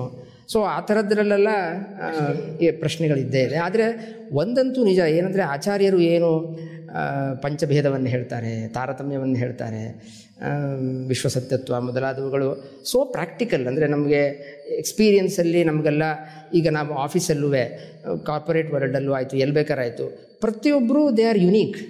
ಆಚಾರ್ಯರು ಏನು ಬೇಸಿಕ್ ಟೆನೆಟ್ಸ್ ಎಲ್ಲ ಹೇಳ್ತಾರೆ ಅದು ನಾವು ನೋಡ್ತೀವಿ, ಕಾಣ್ತೀವಿ, ನಮಗೆ ಈಸಿಯಾಗಿ ಎಕ್ಸ್ಪೀರಿಯನ್ಸ್ ಆಗುತ್ತೆ. ಅದರಿಂದ ಆಚಾರ್ಯದ ಶಾಸ್ತ್ರವನ್ನು ಮೊದಲು ಓದಿದ ಮೇಲೆ ನಮಗೆ ಹೊರಗಡೆ ನಮಗೆ ಬುದ್ಧಿ ಬಂತು, ನಾವು ವರ್ಲ್ಡಲ್ಲಿ ಹೊರಗಡೆ ಹೋಗಿ ಡೀಲ್ ಮಾಡ್ತಾಯಿದ್ದೀವಿ ಎಲ್ಲರ ಜೊತೆ ಅಂದಾಗ ನಮಗೆ ಅದ್ರ ಮೇಲೆ ಇನ್ನೂ ಹೆಚ್ಚು ಗೌರವ ಭಾವನೆ, ಅಂದರೆ ಎಷ್ಟು ಪ್ರಾಕ್ಟಿಕಲ್ಲಾಗಿ ಹೇಳಿದ್ದಾರೆ ಆಚಾರ್ಯರು ಅನ್ನೋದು ಗೌರವ ಭಾವನೆ ಬರುತ್ತೆ.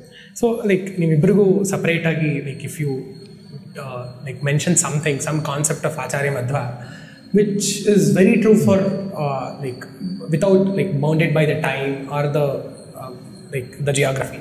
So what would you take up, like which concept of Acharya Madhva like you would like very relevant, very like interesting, or you should be like you should recall it every time? Like can Samira can. ನನಗೆ ಒಂದು ತುಂಬ ಹಿಡಿಸಿದ್ದು, ತುಂಬ ಓದಬೇಕು ಅಂತ ಅನಿಸಿರೋ ಒಂದು ವಿಷಯ ಅಂತ ಹೇಳಿದ್ರೆ, ಮೋಸ್ಟ್ಲಿ ಇದು ಮಹಾಭಾರತ ತಾತ್ಪರ್ಯ ನಿರ್ಣಯದಲ್ಲಿ 22ನೇ ಅಧ್ಯಾಯದಲ್ಲಿ ಬರುತ್ತೆ. ಪ್ರಸಂಗ ಏನು ಅಂತ ಹೇಳಿದ್ರೆ, ಪಾಂಡವರೆಲ್ಲ ದ್ಯೂತದಲ್ಲಿ ಸೋತು ವನವಾಸಕ್ಕೆ ಬಂದಿದ್ದಾರೆ. ವನವಾಸ ಇನ್ನೂ ಮುಗಿತಾ ಬರ್ತಾ ಇದೆ. ಆಗ ಭೀಮಸೇನ ದೇವರು ದ್ರೌಪದಾದೇವಿಯರನ್ನು ಹೇಳಿ ಧರ್ಮರಾಜನಿಗೆ ಹೋಗಿ ಯುದ್ಧಕ್ಕೆ ರೆಡಿ ಆಗು ಅಂತ ಹೇಳಿಸ್ತಾರೆ. ಆ ಕಾನ್ವರ್ಸೇಷನ್ನಲ್ಲಿ ಧರ್ಮರಾಜ ಹೇಳ್ತಾನೆ, ಇಲ್ಲ, ಕ್ಷಮ ಎಂಬುದು ಬಹಳ ದೊಡ್ಡ ಗುಣ, ನಾವು ಕೌರವರನ್ನೆಲ್ಲ ಕ್ಷಮಿಸ್ಬಿಟ್ಟು ನಾವು ಇಲ್ಲೇ ಕಾಡಲ್ಲೇ ಇದ್ಬಿಡೋಣ ಅಂತ. ಆವಾಗ ಬರೋ ಕಾನ್ವರ್ಸೇಷನ್ನಲ್ಲಿ ಈ ಅವಾಗ ದ್ರೌಪದಾದೇವಿ ಹೇಳ್ತಾಳೆ, ಇಲ್ಲ ಕ್ಷಮಾಗುಣ, ಅಥವಾ ಭೀಮಸೇನ್ ದೇವರು ಹೇಳ್ತಾರೆ, ಕೆಟ್ಟ ಜನರಲ್ಲಿ ಕ್ಷಮಾಗುಣ ಒಳ್ಳೆಯದಲ್ಲ, ಸಜ್ಜನರಲ್ಲಿ ಕ್ಷಮಾಗುಣ ಒಳ್ಳೆಯದು ಅಂತ ಹೇಳಿದಾಗ, ಆಗ ಹೌದು ಅದೆಲ್ಲ ಹೇಳಿದ ಸರಿ, ಆದರೆ ಪರಮಾತ್ಮ ಎಲ್ಲ ಕೆಲಸ ಅವನೇ ಪ್ರೇರಣೆ ಮಾಡೋದು, ಅವನು ಪ್ರೇರಣೆ ಮಾಡಿದ್ರೆ ಕೌರವರು ನಮಗೆ ರಾಜ್ಯ ಕೊಡಲಿ, ಅಥವಾ ಅವ್ರು ಪ್ರೇರಣೆ ಮಾಡಿದ್ರೆ ನಾವು ಯುದ್ಧವನ್ನು ಆಡಿ, ಪ್ರೇರಣೆ ಮಾಡಿದ್ರೆ ಯುದ್ಧ ಆಡೋಣ ಅಂತ ಆ ಹಿನ್ನೆಲೆಯಲ್ಲಿ ಈ ಕಾನ್ವರ್ಸೇಷನ್ ನಡೆಯುತ್ತೆ. ಬಟ್ ಬೇಸಿಕಲಿ ಆವಾಗ ಆಚಾರ್ಯರು ನಿರ್ಣಯ ಮಾಡೋದು ಏನು ಅಂತ ಹೇಳಿದ್ರೆ, ಈ ದತ್ತ ಸ್ವಾತಂತ್ರ್ಯ ಅಂತ ನಾವು ಹೇಳ್ತೀವಿ. ಜೀವ ಅಸ್ವತಂತ್ರ, ಪರಮಾತ್ಮ ಒಬ್ಬನೇ ಸ್ವತಂತ್ರ. ಸೊ ನಮಗೆಲ್ಲ ಒಂದು ಪ್ರಶ್ನೆ ಬಂದೇ ಬರುತ್ತೆ, ಈಗ ನಾಳೆ ದೇವರು ನನ್ನಲ್ಲಿ ನಿಂತು ಸಂಧ್ಯಾವನೆ ಮಾಡು, ಬೆಳಗ್ಗೆ 5 ಗಂಟೆಗೆ ಹೇಳು ಅಂತ ಪ್ರೇರಣೆ ಮಾಡಿದ್ರೆ ನಾನು ಹೇಳ್ತೀನಿ, ಇಲ್ಲಾಂದರೆ ನಾನು ಮಲ್ಕೊಂಡಿರ್ತೀನಿ ಅಂತ ಒಂದು ವಾದ ಇದೆ. ಅದೇ ವಾದಕ್ಕೆ ಅಲ್ಲಿ ಬಹಳ ಸಮರ್ಪಕವಾಗಿ ಉತ್ತರ ಬಂದಿದೆ. ಅದು ನನಗೆ ತುಂಬ ಹಿಡಿಸಿದ ಕಾನ್ಸೆಪ್ಟು. ಅಲ್ಲಿ ಒಟ್ಟಾರೆ ಏನು ಹೇಳ್ತಾರೆ ಭೀಮಸೇನ್ ದೇವರು ಅಂತ ಹೇಳಿದ್ರೆ, ಜೀವನಲ್ಲಿ 3 ಇದೆ. ಒಂದು ಅನಾದಿಯಾಗಿರ್ತಕ್ಕಂಥ ಕರ್ಮ, ಇನ್ನೊಂದು ಅವನ ಯೋಗ್ಯತೆ. ಒಬ್ಬೊಬ್ಬ ಜೀವರಿಗೂ ಒಂದೊಂದು ಯೋಗ್ಯತೆ ಇದೆ. ಬ್ರಹ್ಮದೇವರಿಗೆ ಅಥವಾ ಋಷಿಗಳಿಗೆ ಒಂದು ಯೋಗ್ಯತೆ ಇದೆ, ಕಲಿಗೂ ಒಂದು ಯೋಗ್ಯತೆ ಇದೆ. ಎಲ್ಲ ಜೀವರಲ್ಲೂ ಕೂಡ ಅವರವರದೇ ಆಗಿರ್ತಕ್ಕಂಥ ಯುನೀಕ್ ಯೋಗ್ಯತೆ ಅನ್ನೋದು ಒಂದಿದೆ. ಸೊ ಅನಾದಿಯಾಗಿರ್ತಕ್ಕಂಥ ಕರ್ಮ, ಸೆಕೆಂಡ್ ಒನ್ ಇಸ್ ಯೋಗ್ಯತೆ, ಮೂರನೇದು ಹಠ ಅಂದರೆ ಪ್ರಯತ್ನ, ಹಠಾಖ್ಯ ಪ್ರಯತ್ನ ಅಂದರೆ ನಾವು ಮಾಡುವ efforts.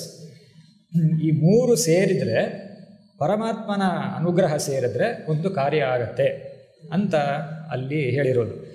That is so true, whether it is in corporate life or startup life or ನಮ್ಮ ನಿತ್ಯ ಜೀವನದಲ್ಲಾಗಲಿ, ಎಲ್ಲೇ ಆಗಲಿ, ನಾವು ಅದನ್ನೇ ಆಚಾರ್ಯರು ಕುರುಭುಂಶ್ವಚ ಅಂತ ಹೇಳಿದ್ದು, ಫಸ್ಟು ಕುರು ಅಂತ ಹೇಳಿದ್ದು. ಅದರಿಂದ ನಾವು ಅಸ್ವತಂತ್ರರು ಹೌದು, ಅವನೊಬ್ಬನೇ ಸ್ವತಂತ್ರ ಹೌದು, ಅವನೇ ಎಲ್ಲ ಪ್ರೇರಣೆ ಮಾಡೋದು ಹೌದು. ಈ ಅನಾದಿಯಾಗಿರ್ತಕ್ಕಂಥ ಕರ್ಮ ಆಗಲಿ, ಯೋಗ್ಯತೆ ಆಗಲಿ, ಅಥವಾ ಪ್ರಯತ್ನ ಆಗಲಿ, 3 ಕೂಡ ಅವನದೇ ಕಂಟ್ರೋಲು. ಆದರೂ ಕೂಡ ನಾವು ಪ್ರಯತ್ನ ಮಾಡಬೇಕು. ಪ್ರಯತ್ನನೂ ಅವನು ಕಂಟ್ರೋಲ್ ಮಾಡ್ತಾನೆ. ಹೌದು, ನಾವು ಪ್ರಯತ್ನ ನಾವು ಮಾಡ್ತೀವಿ ಅನ್ನುವಂಥದ್ದು. ಹೌದು, ಈ 3ಕ್ಕೆ ಅನುಗುಣವಾಗಿ ನಾವು ಕರ್ಮವನ್ನು ಮಾಡ್ತೀವಿ. ಆದರೆ ಈ 3 ಕೂಡ ಸ್ವತಂತ್ರನಾದ ಪರಮಾತ್ಮನ ಅಧೀನದಲ್ಲಿ ಇದೆ. ಅವನ ಅಧೀನದಲ್ಲಿ ಇರುವ ಈ 3ರಿಂದ ಪ್ರೇರಿತರಾದ ನಾವು ಕರ್ಮವನ್ನು ಮಾಡ್ತೀವಿ. ಅದರಿಂದ ಕರ್ಮವನ್ನು ಮಾಡಬೇಕು ಅಂತ ಭೀಮಸೇನ್ ದೇವರು ಹೇಳಿ ಯುದ್ಧವನ್ನು ಮಾಡು ಅಂತ ಹೇಳಿಸ್ತಾರಲ್ಲ, ಅದು ನನಗೆ ಹಿಡಿಸಿದ ಕಾನ್ಸೆಪ್ಟ್. ಅದನ್ನೇ ಅದು ಭೀಮಸೇನ್ ದೇವರು ಹೇಳಿದ್ದನ್ನ ಆಚಾರ್ಯರು 22ನೇ ಅಧ್ಯಾಯದಲ್ಲಿ ಬರ್ತಿದ್ದಾರೆ. ಹೌದು, ಪ್ರಯತ್ನ should be the main thing.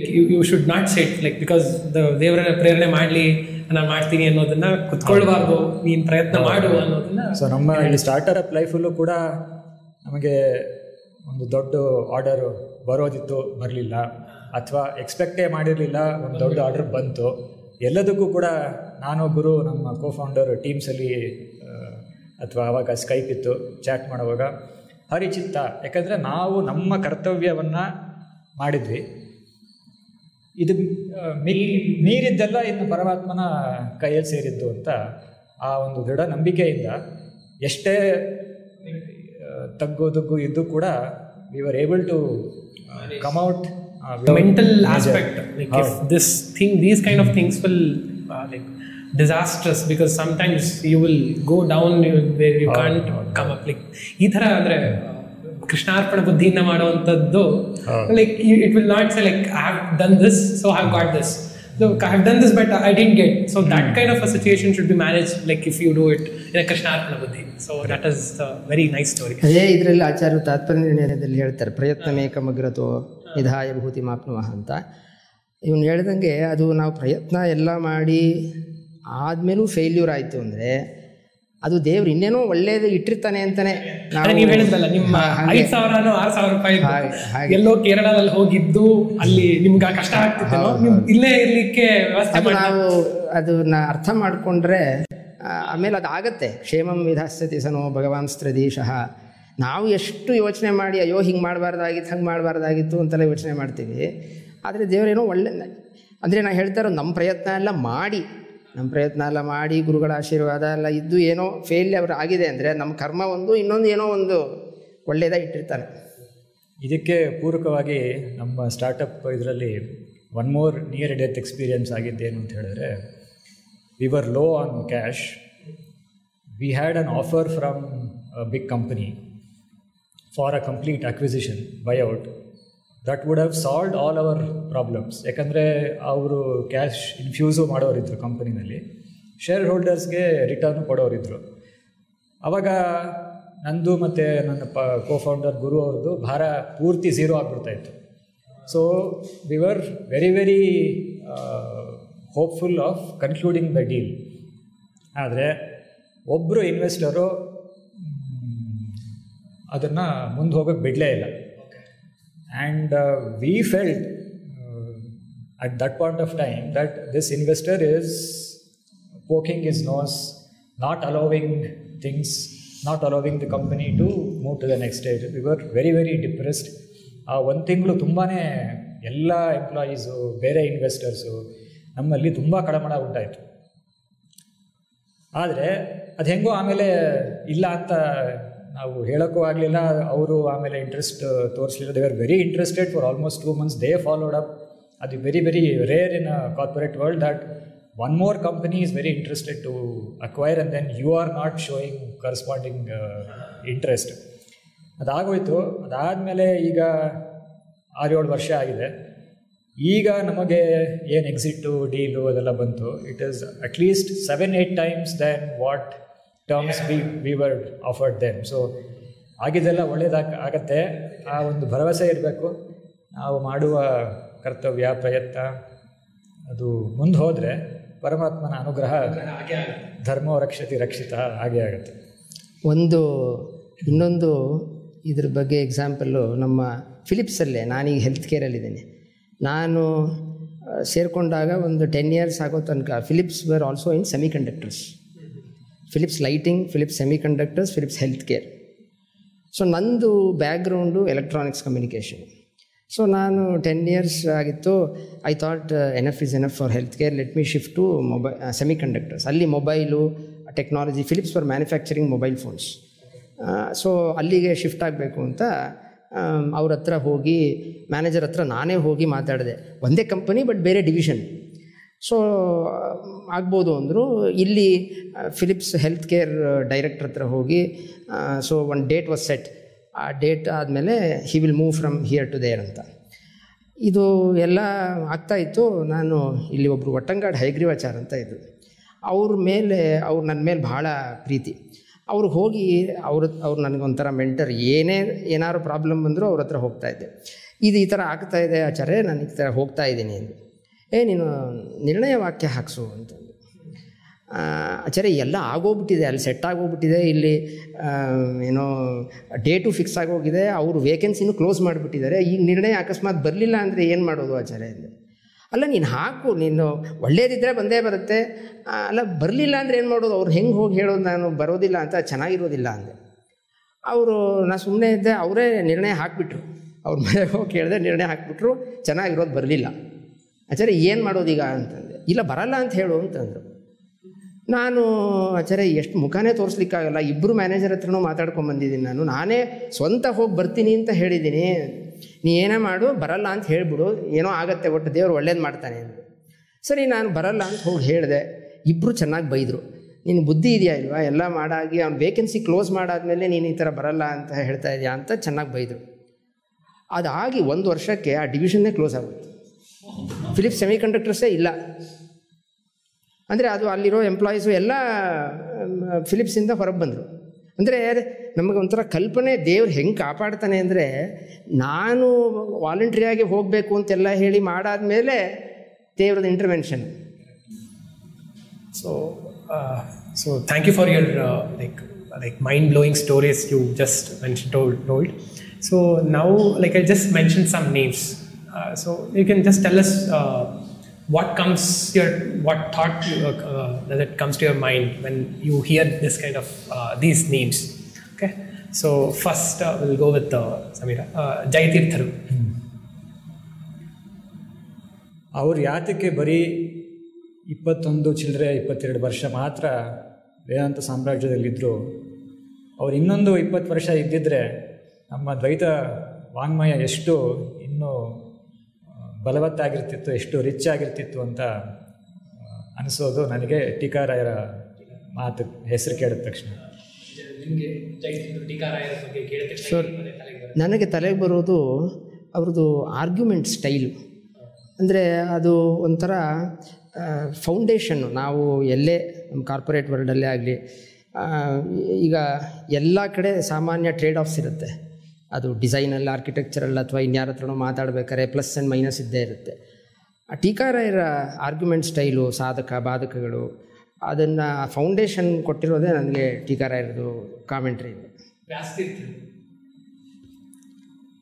Taking cue from his thing, ಟೀಕಾರಾಯರ ವಾಕ್ಯ ಎಲ್ಲ 2 ಸೆಂಟಿಮೀಟರ್ 3 ಸೆಂಟಿಮೀಟರ್ ವಾಕ್ಯ ಇದ್ದರೆ, ವ್ಯಾಸರಾಯರ ವಾಕ್ಯ 1 ಕಿಲೋಮೀಟರ್ ವಾಕ್ಯ.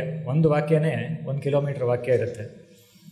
ಇನ್ನೊಂದು, ಅವರ ಹೆಸರು ಕೇಳಿದ ತಕ್ಷಣ ನನಗೆ ತಲೆಯಲ್ಲಿ ಬರೋದು, ನಾವೆಲ್ಲ, ನಾನು ವಿಜಯಾನಂದ ಇಬ್ಬರು ಅಲ್ಲಲ್ಲಿ ನಮ್ಮದೇ ಒಂದು ಕುಟುಂಬದ ಆಡಿಯನ್ಸಲ್ಲಿ ಆವಾಗವಾಗ ಅನುವಾದ ಅದನ್ನೆಲ್ಲ ಮಾಡ್ತಿರ್ತೀವಿ. ಆವಾಗ ವ್ಯಾಸರಾಯರು ಹಾಗೆ, ವ್ಯಾಸರಾಯರು ಹೀಗೆ ಅಂತ ಒಬ್ಬರ ಹತ್ರ ಕೇಳಿ, ಯಾರೋ ಉಪನ್ಯಾಸದಲ್ಲಿ ಹೇಳಿದ್ದನ್ನು ಕೇಳಿ, ಅವರು ಅಷ್ಟು ದೊಡ್ಡವರು, ವ್ಯಾಸರಾಯರು 3 ಗ್ರಂಥಗಳನ್ನು ಬರೆದಿದ್ದಾರೆ ಅಂತೆಲ್ಲ ಅನಿಸುತ್ತೆ. ಆದರೆ ಆ ಗ್ರಂಥಗಳನ್ನು ಓದಿದ ಮೇಲೆ, ಎಸ್ಪೆಷಲಿ ಚಂದ್ರಿಕಾ, ತಾತ್ಪರ್ಯ ಚಂದ್ರಿಕಾ ಓದಿದ ಮೇಲೆ ಬಾಯಿನ ಮುಚ್ಕೊಳ್ಳೋದು ನಮಗೆ ಶೋಭಾ. ಅವರ ಬಗ್ಗೆ ಮಾತಾಡಲಿಕ್ಕೆ ನಮಗೆ ಒಂಚೂರು ಯೋಗ್ಯತೆ ಇಲ್ಲ ಅಂತ ಸ್ಪಷ್ಟವಾಗಿ ವ್ಯಾಸರಾಯರ ಹೆಸರು ಕೇಳಿದ ತಕ್ಷಣ ಅನಿಸೋ ಭಾವನೆ. ಅದೇ ಚಂದ್ರಿಕಾದೇನೆ ಅವ್ರದ್ದು ಎಲ್ಲ ಗ್ರಂಥಗಳು ಹಾಗೇ ಇದೆ. ನನಗೆ ತತ್ವಪ್ರಕಾಶಿಕ ಪಾಠ ಆಗಬೇಕಾದ್ರೆ ಏನು ಇಷ್ಟು ಸುಲಭವಾಗಿ ಬಾಲಕರಿಗೂ ಅರ್ಥ ಆಗುವ ಹಾಗಿದೆಯಲ್ಲ, ಯಾಕೆ ಇಷ್ಟು ಕಷ್ಟಪಡ್ತಾರೆ ತತ್ವಪ್ರಕಾಶಿಕ ಅಂತ ಅನಿಸ್ತಾ ಇತ್ತು.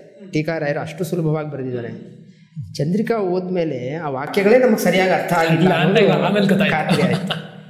ಆಮೇಲೆ ಅವ್ರು ತರ್ಕತಾಂಡವದಲ್ಲೂ ಅಷ್ಟೇ, ಒಂದು ಚಂದ್ರಿಕಾರಾಯರದು ಮಹಿಮೆ ಏನಂದರೆ, ಈಗ ಆಚಾರ್ಯರು ಏನು ಮಾಡ್ತಾರೆ, ದುರ್ಮತೆಗಳನ್ನು ಖಂಡನೆ ಮಾಡಬೇಕಾದ್ರೆ ಪಟ್ ಅಂತ ಒಂದು ಹೊಡೆದು ಸತ್ತೋಗ್ಬೇಕದು.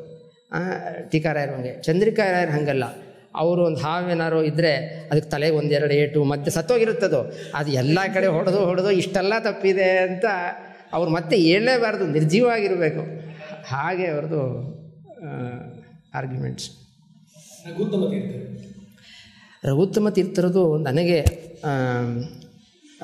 ಅವ್ರ ಬಗ್ಗೆ ಅನಿಸೋದೇನೆಂದರೆ, ಆಗಲೇ ಹೇಳಿದೆ, ನಂದು ಕೆಲಸ ಸಿಕ್ಕಿದ್ದು ರಘುತ್ತಮ ತೀರ್ಥರ ಉತ್ತರಾರಾಧನೆ.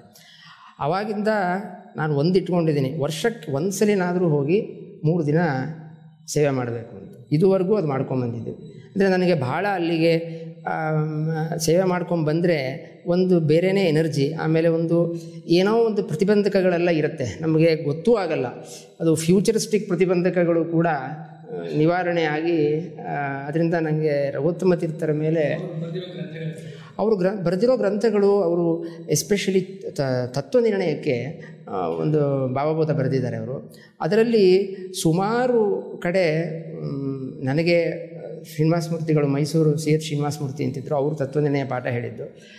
ಅಲ್ಲಿ ನನಗೆ ಪಾಠ ಹೇಳ್ತಿರ್ಬೇಕಾದ್ರೆ ಸುಮಾರು ಕಡೆ ಭಾವಬೋಧದಲ್ಲಿ ಇಂಥ ಅಪರೂಪ ವಿಷಯ ಇದೆ ನೋಡು ಅಂತ ತೋರಿಸಿ, ವ್ಯಾಸತತ್ವಜ್ಞರದು ಭಾವಬೋಧರದು ಎರಡರದ್ದು ತೋರಿಸಿ ನೋಡು, ಹೀಗೆಲ್ಲ ಸ್ವಲ್ಪ ವಿರೋಧ ಇರುವಂತಹ. ಅಂದರೆ ಶ್ರೀನಿವಾಸ ತೀರ್ಥರದು ವ್ಯಾಸತತ್ವಜ್ಞರದಿದೆ. ಭಾವಬೋಧರದಲ್ಲಿ ಆ ಪಂಕ್ತಿಗಳಿಗೆ ಅರ್ಥ ಮಾಡ್ಕೊಳ್ಳೋ ಹಾಗೆ, ತತ್ವೋದ್ಯೋತಕ್ಕೆ ವೇದೇಶೀಯ, ತತ್ವನಿರ್ಣಯದಲ್ಲಿ ಎಸ್ಪೆಷಲಿ ಭಾವಬೋಧವನ್ನು ತೋರಿಸಿ ಹೇಳ್ತಾಯಿದ್ರು. ನಿಮಗೆ ರಘುತ್ತಮ ತೀರ್ಥರ ಯಾವ ಆಸ್ಪೆಕ್ಟ್ ಇಷ್ಟ ಆಗುತ್ತೆ? ಅಲ್ಲಿ ತಿರುಕೋಲೂರಿನಲ್ಲಿ ಬರೀ ಭಕ್ತರು ಪ್ರದಕ್ಷಿಣೆ ಮಾಡೋದಷ್ಟೇ ಅಲ್ಲ, ಅಲ್ಲಿ ಇರೋ ಜನ, ಹಳ್ಳಿ ಜನ ಎಲ್ಲ ಅವರ ದನ ಕರುಗಳಿಗೆ ಏನಾದರೂ ಆರೋಗ್ಯ ಸರಿ ಇಲ್ಲ ಅಂತ ಹೇಳಿದ್ರೆ ಅದನ್ನು ತಂದು ಪ್ರದಕ್ಷಿಣೆ ಮಾಡಿಸ್ತಾರೆ. ಅಷ್ಟಾದರೂ ಭಾಗ್ಯ ನಮಗೆ ಕೊಡಲಿ ಅಂಥ ಮಹನೀಯರ ಸೇವಾ.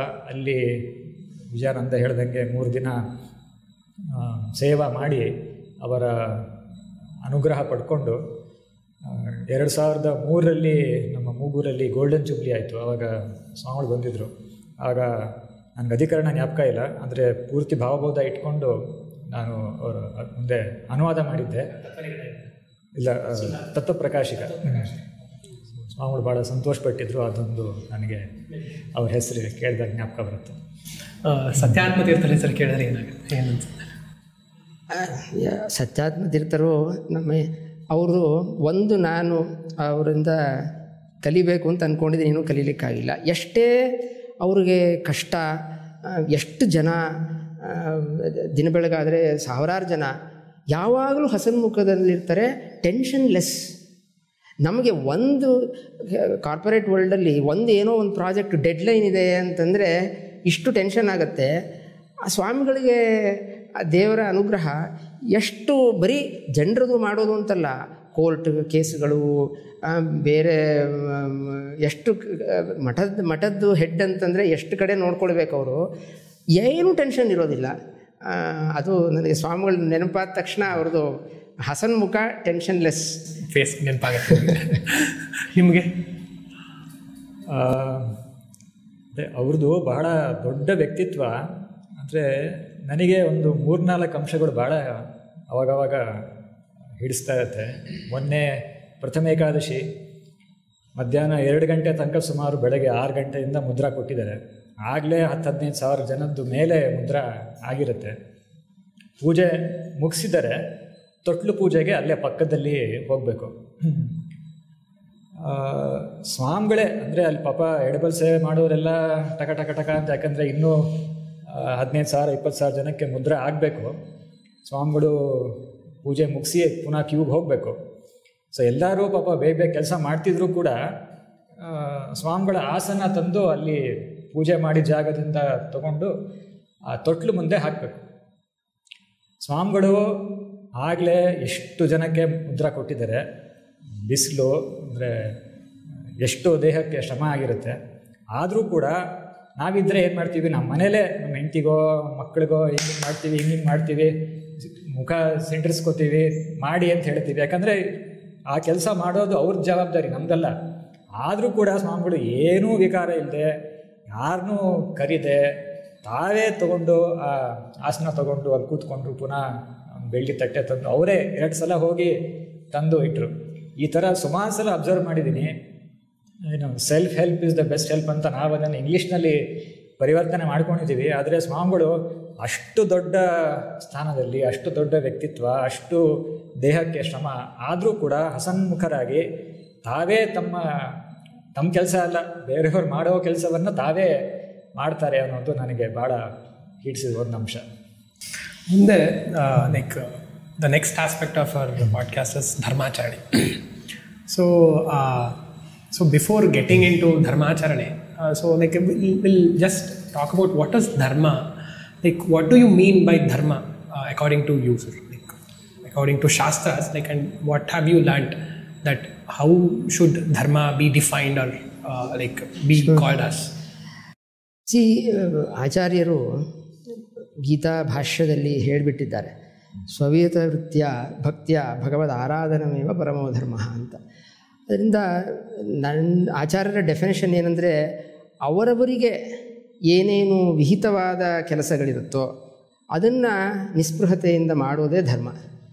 ಅದು ವರ್ಣ, ಅದು ಬ್ರಾಹ್ಮಣರು ಕ್ಷತ್ರಿಯರು ಅದು ಬೇರೆ. ಅದಲ್ಲದೇ ನಾನು ಹೇಳೋದು, ಈಗ ಯಾರೋ ಡಾಕ್ಟ್ರ್ ಇರ್ತಾರೆ, ಡಾಕ್ಟ್ರು ಅವರಿಗೆ ವಿಹಿತವಾದ ವೃತ್ತಿ ರೋಗಿಗಳ ಚಿಕಿತ್ಸೆ, ಅದನ್ನು ನಿಸ್ಪೃಹತೆಯಿಂದ ಮಾಡಿದ್ರೆ ಅದೇ ಧರ್ಮ.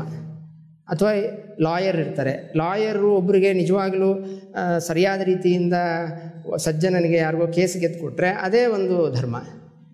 ಅದರಿಂದ ನನ್ನ ಇದರಲ್ಲಿ ಹೀಗೆ ಅರ್ಥ ಮಾಡ್ಕೊಳ್ಳೋದು ಅಂದರೆ, ಆಚಾರ್ಯರು ಹೇಳಿರೋದು ತುಂಬ ಮೇಲ್ಮಟ್ಟದಲ್ಲಿ, ಅವರವರಿಗೆ ಬ್ರಾಹ್ಮಣರಿಗೆ ಬರೀ ಆರೇ ಕೆಲಸ,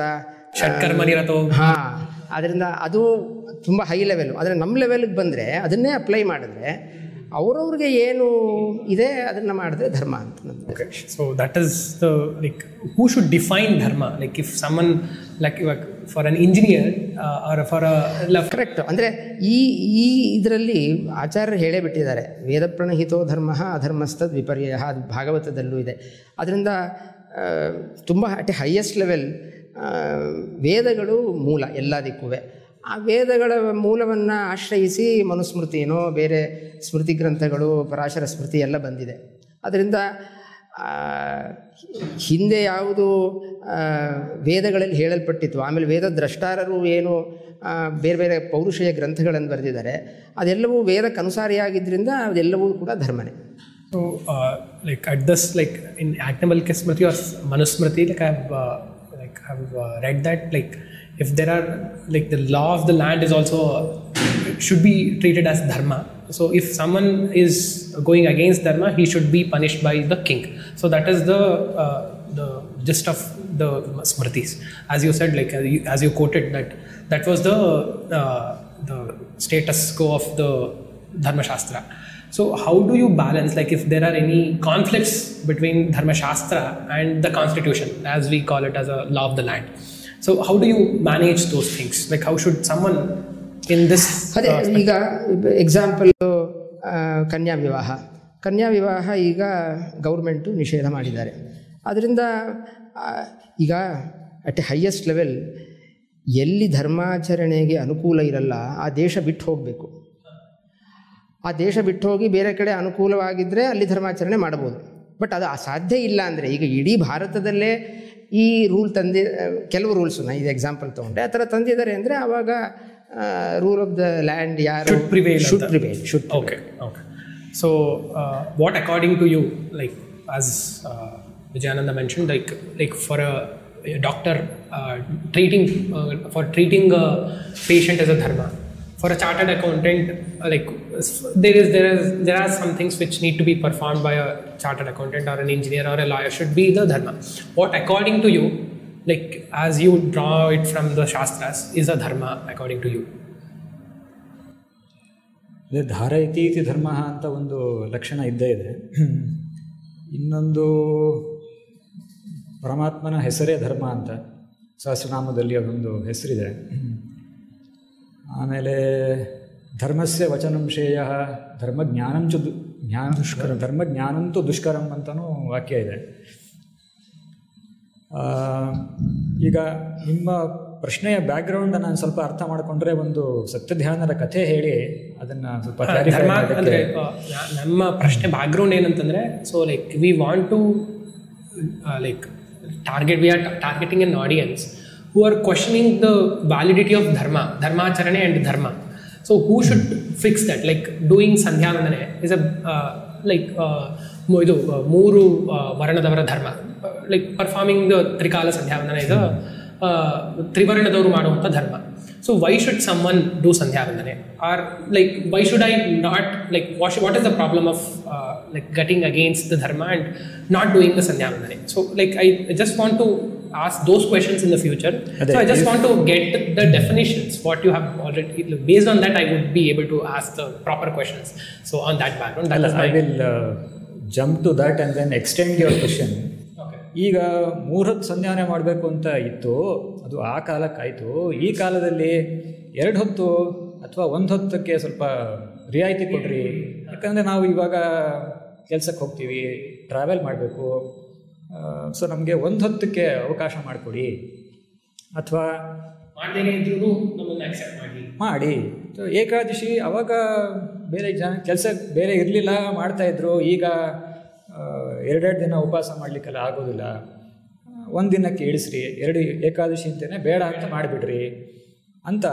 ಇದೇ ಥರ ನಾನು ಕೇಳಿದ್ದು ನಮ್ಮ ಸ್ವಾಮಿಗಳ ಮೂಲಕನೇ.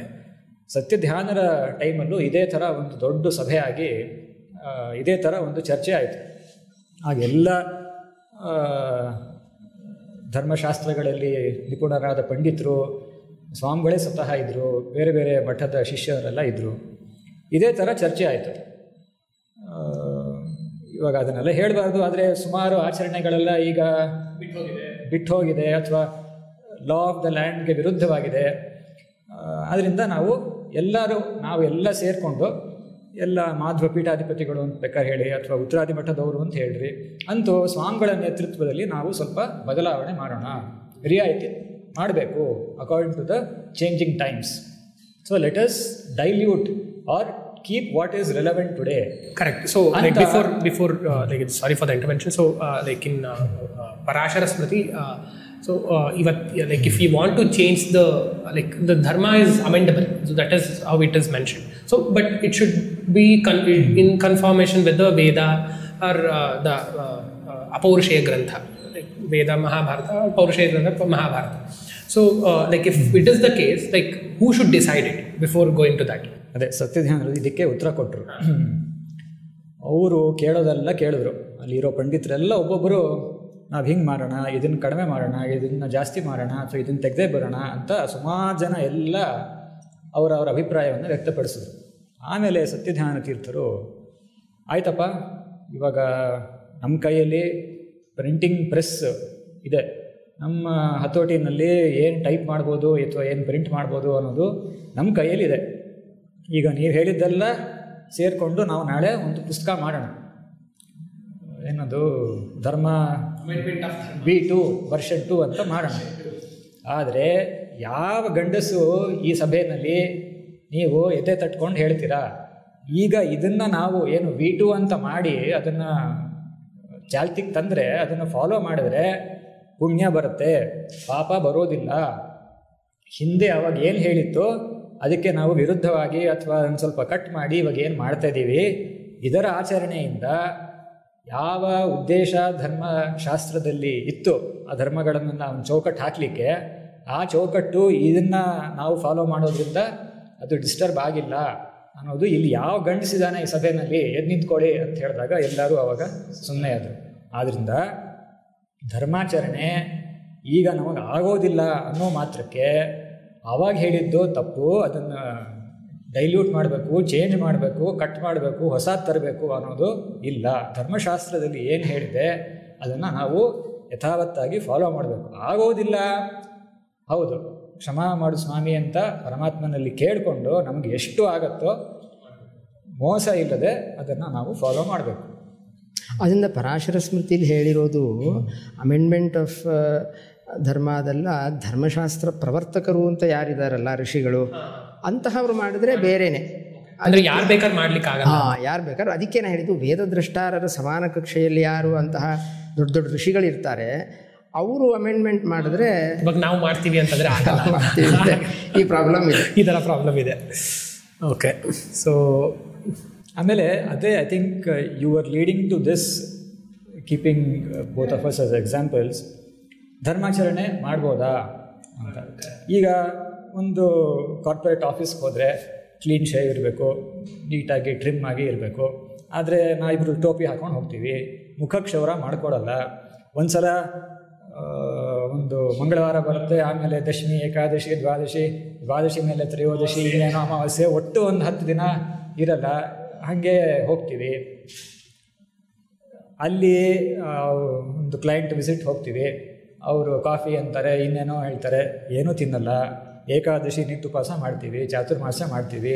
ಎಲ್ಲಿ ಟ್ರಾವೆಲ್ ಮಾಡಿದ್ರೂ ಕೂಡ ಏನೋ ಎಂಜಲು ಮುಸ್ರೆ ಪರಾನ್ನ ಇಲ್ಲದೆ ಬದುಕ್ಬೋದು ಅನ್ನೋದು ನಾವು ಇಬ್ಬರು in our 25-30 years of corporate experience we have experienced not a single occasion where ಧರ್ಮಾಚರಣೆ ಮಾಡೋದ್ರಿಂದ ಏನೋ ಒಂದು ಲೈಬಿಲಿಟಿ, ಏನೋ ಒಂದು ಹಿಂದು ಉಳಿತನ ಆಗತ್ತೆ, ಅಥವಾ ಏನೋ ಒಂದು ದೊಡ್ಡ ಆರ್ಡರ್ ಬರೋದು ಬಂದಿಲ್ಲ, ಅಥವಾ ಯಾರೋ ಇನ್ವೆಸ್ಟರು ನನ್ನ ಮುಖ ನೋಡಿ ಉಪಯೋಗ ಇಲ್ಲ ಅಂತ ಖಂಡಿತ ಆಗಿಲ್ಲ.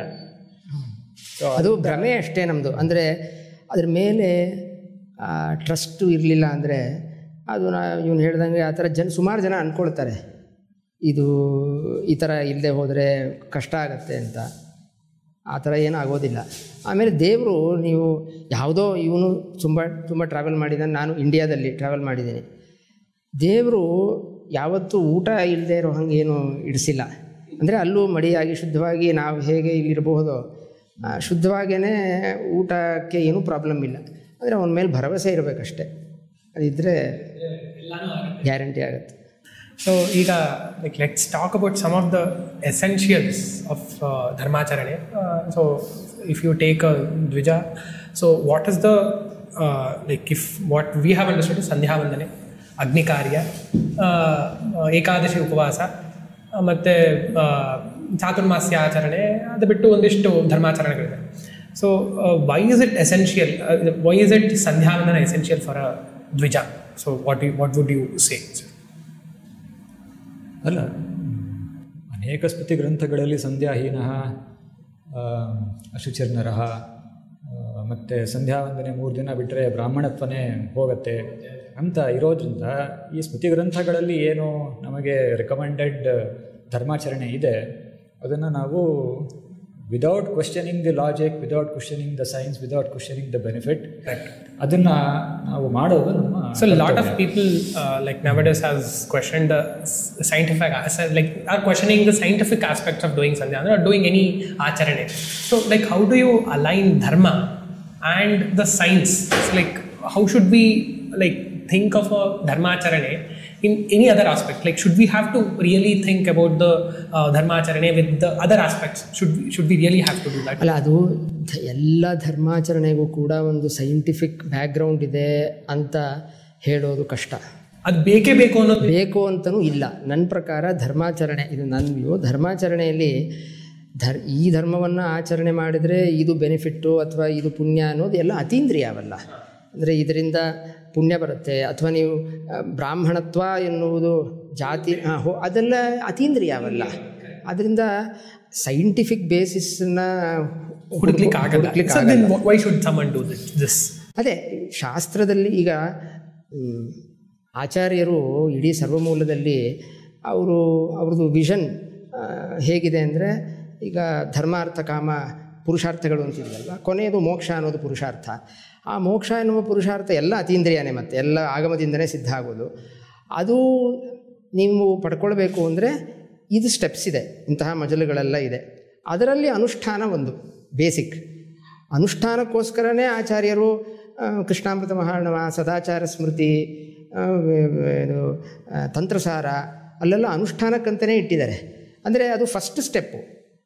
ಅದರಿಂದ ನಾವು ಯಾತಿಗೆ ಮಾಡಬೇಕು ಅಂತಂದರೆ ಆ ಗೋಲ್ ಇದ್ದರೆ, ಆ ಗೋಲು ಧರ್ಮ ಅಂತ ಒಬ್ಬನು ಒಪ್ತಾನೆ ಅಂತಂದರೆ ಆವಾಗ ಮೊದಲು ವೇದ ಪ್ರಾಮಾಣ್ಯವನ್ನು ಸ್ಥಾಪನೆ ಮಾಡಿರೋದೇ ಅದಕ್ಕೆ. ತತ್ವನಿರ್ಣಯದಲ್ಲಿ ಆಚಾರ್ಯರು ವೇದವನ್ನು ಪ್ರಮಾಣ ಅಂತ ಒಪ್ಪಿ ಧರ್ಮವನ್ನು ಒಪ್ತಾನೆ ಅಂತಂದರೆ, ಒಪ್ಪೋದಿಲ್ಲ ಅಂತಂದರೆ ಅದಕ್ಕೂ ಬೇರೆ ಉತ್ತರ ಹೇಳಿದ್ದಾರೆ. ಅವನು ಫಿಲಾಸಫರೇ ಅಲ್ಲ ಅಂತ ಅಲ್ಲ ಆಚಾರ್ಯರು ಉತ್ತರ ಹೇಳಿದ್ದಾರೆ. ಧರ್ಮವನ್ನು ಒಪ್ಪಿ ಈ ಒಂದು ಸೊಸೈಟಿಲಿ ಎಲ್ಲರೂ ಬಾಳಬೇಕು ಅಂದರೆ ಧರ್ಮ ಇದೆ, ಅದನ್ನು ಒಪ್ಪಬೇಕು. ಇದನ್ನು ಒಪ್ಪಬೇಕು ಅಂತಂದರೆ ಅದಕ್ಕೆ ಮೂಲ ಏನು? ಪ್ರಮಾಣ, ವೇದಗಳು. ಆ ವೇದದಲ್ಲೇ ಇದೆಲ್ಲ ಹೀಗೆ ಮಾಡಬೇಕು ಅಂತ ಹೇಳಿದೆ. ಅದರಿಂದ ಏನು ಬೆನಿಫಿಟ್ಸ್ ಅಂತ ವೇದದಲ್ಲಿ ಹೇಳಿದೆ, ಅತೀಂದ್ರಿಯವಾದದ್ದು. ಅದನ್ನು ನಾವು ಸೈಂಟಿಫಿಕ್ ಬ್ಯಾಕ್ಗ್ರೌಂಡಲ್ಲಿ ಪ್ರತ್ಯಕ್ಷಕ್ಕೆ ಯೋಗ್ಯನೇ ಅಲ್ಲ. So any scientific analogies we draw ಅಂತಂದರೆ ಇಟ್ ಈಸ್ ಆಲ್ವೇಸ್, ಅಂದರೆ ನಾವು ಸೈಂಟಿಫಿಕ್ ಬ್ಯಾಕ್ಗ್ರೌಂಡ್ ಇಲ್ಲ ಅಂತ ಹೇಳ್ತಾ ಇಲ್ಲ. ಅದು ನಮ್ಗೆ ಈಗ ಏಕಾದಶಿ 15 ದಿನಕ್ಕೆ ಒಂದು ಉಪವಾಸ ಮಾಡಿದ್ರೆ ಅದು ಹೆಲ್ತಿಯಾಗಿರ್ತಾರೆ, ಅದು ಸೈಂಟಿಫಿಕಲ್ ಪ್ರೂವ್ ಆಗಿದೆ, ಅದೆಲ್ಲ ಬೇರೆ ವಿಚಾರ. ಆದರೆ ಅಷ್ಟಕ್ಕೆ ಸೀಮಿತ ಅಲ್ಲ. ಅದಕ್ಕಿಂತ ಹೆಚ್ಚಿದೆ, ಪುರುಷಾರ್ಥಕ್ಕೆ ಆ್ಯಡ್ ಆಗುತ್ತೆ, ಅದು ಅತೀಂದ್ರಿಯ. ಅದಕ್ಕೋಸ್ಕರ ನಾವು ಧರ್ಮಾಚರಣೆ ಅನ್ನುವಂಥದ್ದು, dharmacharane should be on the basis of like ಇದು ಪುರುಷಾರ್ಥಕ್ಕಾಗಿ ಮಾಡೋದೇ ಹೊರತು ಈ ಬೇರೆ ಸೈಂಟಿಫಿಕಲಿ ವ್ಯಾಲಿಡೇಟ್ ಮಾಡ್ಕೊಳ್ಳಿಕ್ಕಾಗಲಿ ಅದಕ್ಕೋಸ್ಕರ ಮಾಡೋದು ಅಂತಾರೆ. So please don't ask the scientific questions on the aspect of dharmacharane. ಅಂದರೆ ಯಾರು ಲೋಕದಲ್ಲೂ ಕೂಡ ಧರ್ಮಾಚರಣೆಯನ್ನು ಮಾಡಿ ಅವರು ಕೆಟ್ಟಿದ್ದಾರೆ, ಅಧೋಗತಿಗೆ ಹೋಗಿದ್ದಾರೆ ಅಂತಿಲ್ಲ. ಉಲ್ಟಾ ಇದೆ ಬೇಕಾದಷ್ಟು. ಅಂದರೆ ಯಾರೋ ಧರ್ಮಾಚರಣೆ ಮಾಡದೇನೂ ಬೇರೆ ಪ್ರಗತಿ ಹೊಂದಿರಬಹುದು, ಅದಕ್ಕೆ ಬೇರೆ ಕಾರಣಗಳಿರುತ್ತೆ. ಆದರೆ ಧರ್ಮಾಚರಣೆಯಲ್ಲೇ ನಿರತರಾಗಿದ್ದರವರು ಆದರೂ ಅವರಿಗೆ ಕೆಟ್ಟದ್ದು ಆಯಿತು, ಅಧೋಗತಿ ಆಯಿತು ಅನ್ನೋದಿಲ್ಲ. ಸೊ ಧರ್ಮಾಚರಣೆ ಅಂದರೆ ಇದಕ್ಕೆ ಪುರುಷಾರ್ಥಕ್ಕಾಗಿಯೇ ಇರೋದು ಹೊರತು ಬೇರೆ ಯಾವುದೇ ಸೈಂಟಿಫಿಕ್ ಆಗಲಿ ಹೊರಗಿನ ಲೌಕಿಕ ಜೀವನಕ್ಕೋಸ್ಕರನೇ ಮಾಡಿದ್ದು ಅನ್ನುವಂಥದ್ದು ನಮಗೆ ಮುಖ್ಯವಾದ ಉದ್ದೇಶ ಅಲ್ಲ ಅನ್ನೋದು ನಿಮ್ಮ ಇಬ್ಬರ ಅಭಿಪ್ರಾಯ ಅಂತ ಅಂದ್ಕೊಳ್ತೀನಿ. So anything else which you want to share, like ನೀವು ಏನಾದ್ರು like if you want to address our audience, any advice, anything else? ನನ್ನ ಇದರಲ್ಲಿ ಈಗ ನಾನು ನೋಡಿರೋ ಸುಮಾರು ಯಂಗ್ಸ್ಟರ್ಸ್ ಅಂತ ಏನಿದ್ದಾರೆ, ನನ್ನ ಫಸ್ಟ್ ಸರ್ಕಲಲ್ಲೇ ಸುಮಾರು ಜನ ಇದ್ದಾರೆ. ಅವ್ರಿಗೆ ಈ ಚಿಕ್ಕಂದಿನಿಂದ ಸಂಸ್ಕಾರ ಮತ್ತು ಆಚಾರ್ಯರ ಸರ್ವಮೂಲ ಗ್ರಂಥಗಳ ಅಧ್ಯಯನ ಅದೆಲ್ಲ ಮಾಡದೇ ಹೋದರೆ ಅವ್ರಿಗೆ ಏನು ಮಾಡಬೇಕು, ಹೊರಗಡೆ ವರ್ಲ್ಡನ್ನು ನೋಡಿ ತುಂಬ ಕನ್ಫ್ಯೂಸ್ಡ್ ಸ್ಟೇಟಲ್ಲಿ ಇರ್ತಾರೆ. ನಾನು ಹೇಳೋದೇನೆಂದರೆ, ಅವರು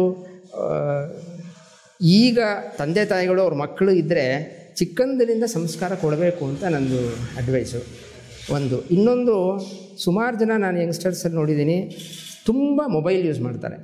ಮೊಬೈಲ್ ಯೂಸ್ ಮಾಡೋದು ಮೊಬೈಲ್ ಅದು ಈಗ ನೋಡಿ, ನಾನು ಹೇಳೋದು, ಅವ್ರು ಕೇಳಿದ್ರೆ ಸಮಯ ಇಲ್ಲ ಅಂತಾರೆ. ಒಂದು ಅರ್ಧ ಗಂಟೆ, ನನ್ನ ಅಡ್ವೈಸ್ ಏನಂದರೆ, ಒಂದು ಅರ್ಧ ಗಂಟೆ ದಿನ ಶ್ರವಣ ಮಾಡಬೇಕು. Half an hour. ಅದು ಪಾಠದ ರೀತಿಯಿಂದಿರ್ಬೋದು, ಅಥವಾ ಈಗಂತೂ ಯೂಟ್ಯೂಬೆಲ್ಲ ಇದೆ. ಅದು ಸುಮ್ಮನೆ ಕೇಳೋದಲ್ಲ, ಅದಕ್ಕೋಸ್ಕರ ಡೆಡಿಕೇಟೆಡ್ ಆಗಿ ಕೇಳಬೇಕು. ಅದು ಒಂದು ಅಡ್ವೈಸ್. ಯಾಕೆಂದರೆ ನಾನು ಸುಮ್ಮನೆ ಮೊನ್ನೆ ಒಂದು 2 ತಿಂಗಳ ಹಿಂದೆ ಒಂದು ಇದು ನೋಡ್ತಾ ಇದ್ದೆ. Average Indian Hi spends 3 hours 23 minutes on mobile. 3 hours 23 minutes. ನಾನು ಹಾಗೆ ಅನಾಲಿಸಿಸ್ ಮಾಡ್ತಾ, ಇದು ಮುಂಚೆ 20 years ಹಿಂದೆ ಈ ಮೊಬೈಲ್ ಇರಲಿಲ್ಲ, ಎಲ್ಲಿಂದ ಸಮಯ ಸಿಕ್ತು ಇವ್ರಿಗೆ? ಇರೋದೇ 24 hours. ಇವಾಗ 3 hours ಹಾಕ್ತಿದ್ರು ಅಂದರೆ ಈ 3 hours ಎಲ್ಲಿಂದ ತೊಗೊಂಡ್ರು ಅಂತ ಅವ್ರು ಎಲ್ಲ ಅನಾಲಿಸಿಸ್ ಮಾಡೋದು. ರೀಡಿಂಗ್ ಫುಲ್ ಹೊಟ್ಟೋಗ್ಬಿಟ್ಟಿದೆ, ರೀಡಿಂಗ್ ಫುಲ್ ಕಂಪ್ಲೀಟ್ ಸ್ಟಾಪ್ ಆಗಿಬಿಟ್ಟಿದೆ. ಅದು 1 hour ಮೇಲಿತ್ತಂತೆ ರೀಡಿಂಗು. ಸೊ ಹೀಗೆಲ್ಲ ಅನಾಲಿಸಿಸ್ ಕೊಟ್ಟಿದ್ದಾನೆ.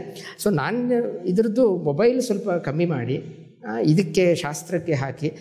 ಇನ್ನೊಂದು, ಪತಂಜಲಿ ಒಂದು ಯೋಗ ಸೂತ್ರದಲ್ಲಿ ಹೇಳ್ತಾರೆ, ಸತು ದೀರ್ಘಕಾಲ ನೈರಂತರ್ಯ ಸತ್ಕಾರ ಸೇವಿತ ದೃಢಭೂಮಿ ಅಂತ. ಅಂದರೆ ಅವನ ಉಪಾಸನೆ, ಆ ಯೋಗ ಹೇಗೆ ಮಾಡಬೇಕಪ್ಪ ಅಂದರೆ ಲಾಂಗ್ ಟರ್ಮ್. ಅಂದರೆ ನಾನು ಇವತ್ತು ಮಾಡಿದೆ ನಾಳೆ ಬೆನಿಫಿಟ್ ಸಿಗಲಿ ಅಂತ ಇಲ್ಲವೇ ಇಲ್ಲ. ಇದು ಇವೊಂದು ಆಂಟ್ರಪ್ರಿನರಲ್ಲಾಗಲಿ ಯಾವುದೇ ಒಂದು ಏರಿಯಾದಲ್ಲಿ ಎಕ್ಸ್ಪರ್ಟೈಸ್ ಇರಬೇಕು ಅಂದರೆ ಲಾಂಗ್ ಟರ್ಮ್ ಇರಬೇಕು. ಡೆಡಿಕೇಶನ್ ಸತ್ಕಾರ ಮೂರನೇದು. ಎರಡನೇದು ನೈರಂತರ್ಯ, ಕನ್ಸಿಸ್ಟೆನ್ಸಿ. ನಾನು ಇವತ್ತು ಸಂಧ್ಯಾ ವಂದನೆ ಮಾಡಿದೆ, ನಾಳೆ ಬಿಟ್ಟೆ, ಮತ್ತು ನಾಳಿದ್ದು ಮಾಡಿದೆ, ನನಗೆ ಗಾಯತ್ರಿ ಜಪದಿಂದ ಏನೂ ಫಲ ಆಗ್ತಾಯಿಲ್ಲ, ನನಗೇನು ಎಕ್ಸ್ಪೀರಿಯನ್ಸ್ ಆಗಿಲ್ಲ, ಅದು ಆಗೋದೇ ಇಲ್ಲ. ಕನ್ಸಿಸ್ಟೆನ್ಸಿ ಇರಬೇಕು, ಲಾಂಗ್ ಟರ್ಮ್ ಕನ್ಸಿಸ್ಟೆನ್ಸಿ, ಆಮೇಲೆ ಡೆಡಿಕೇಶನ್.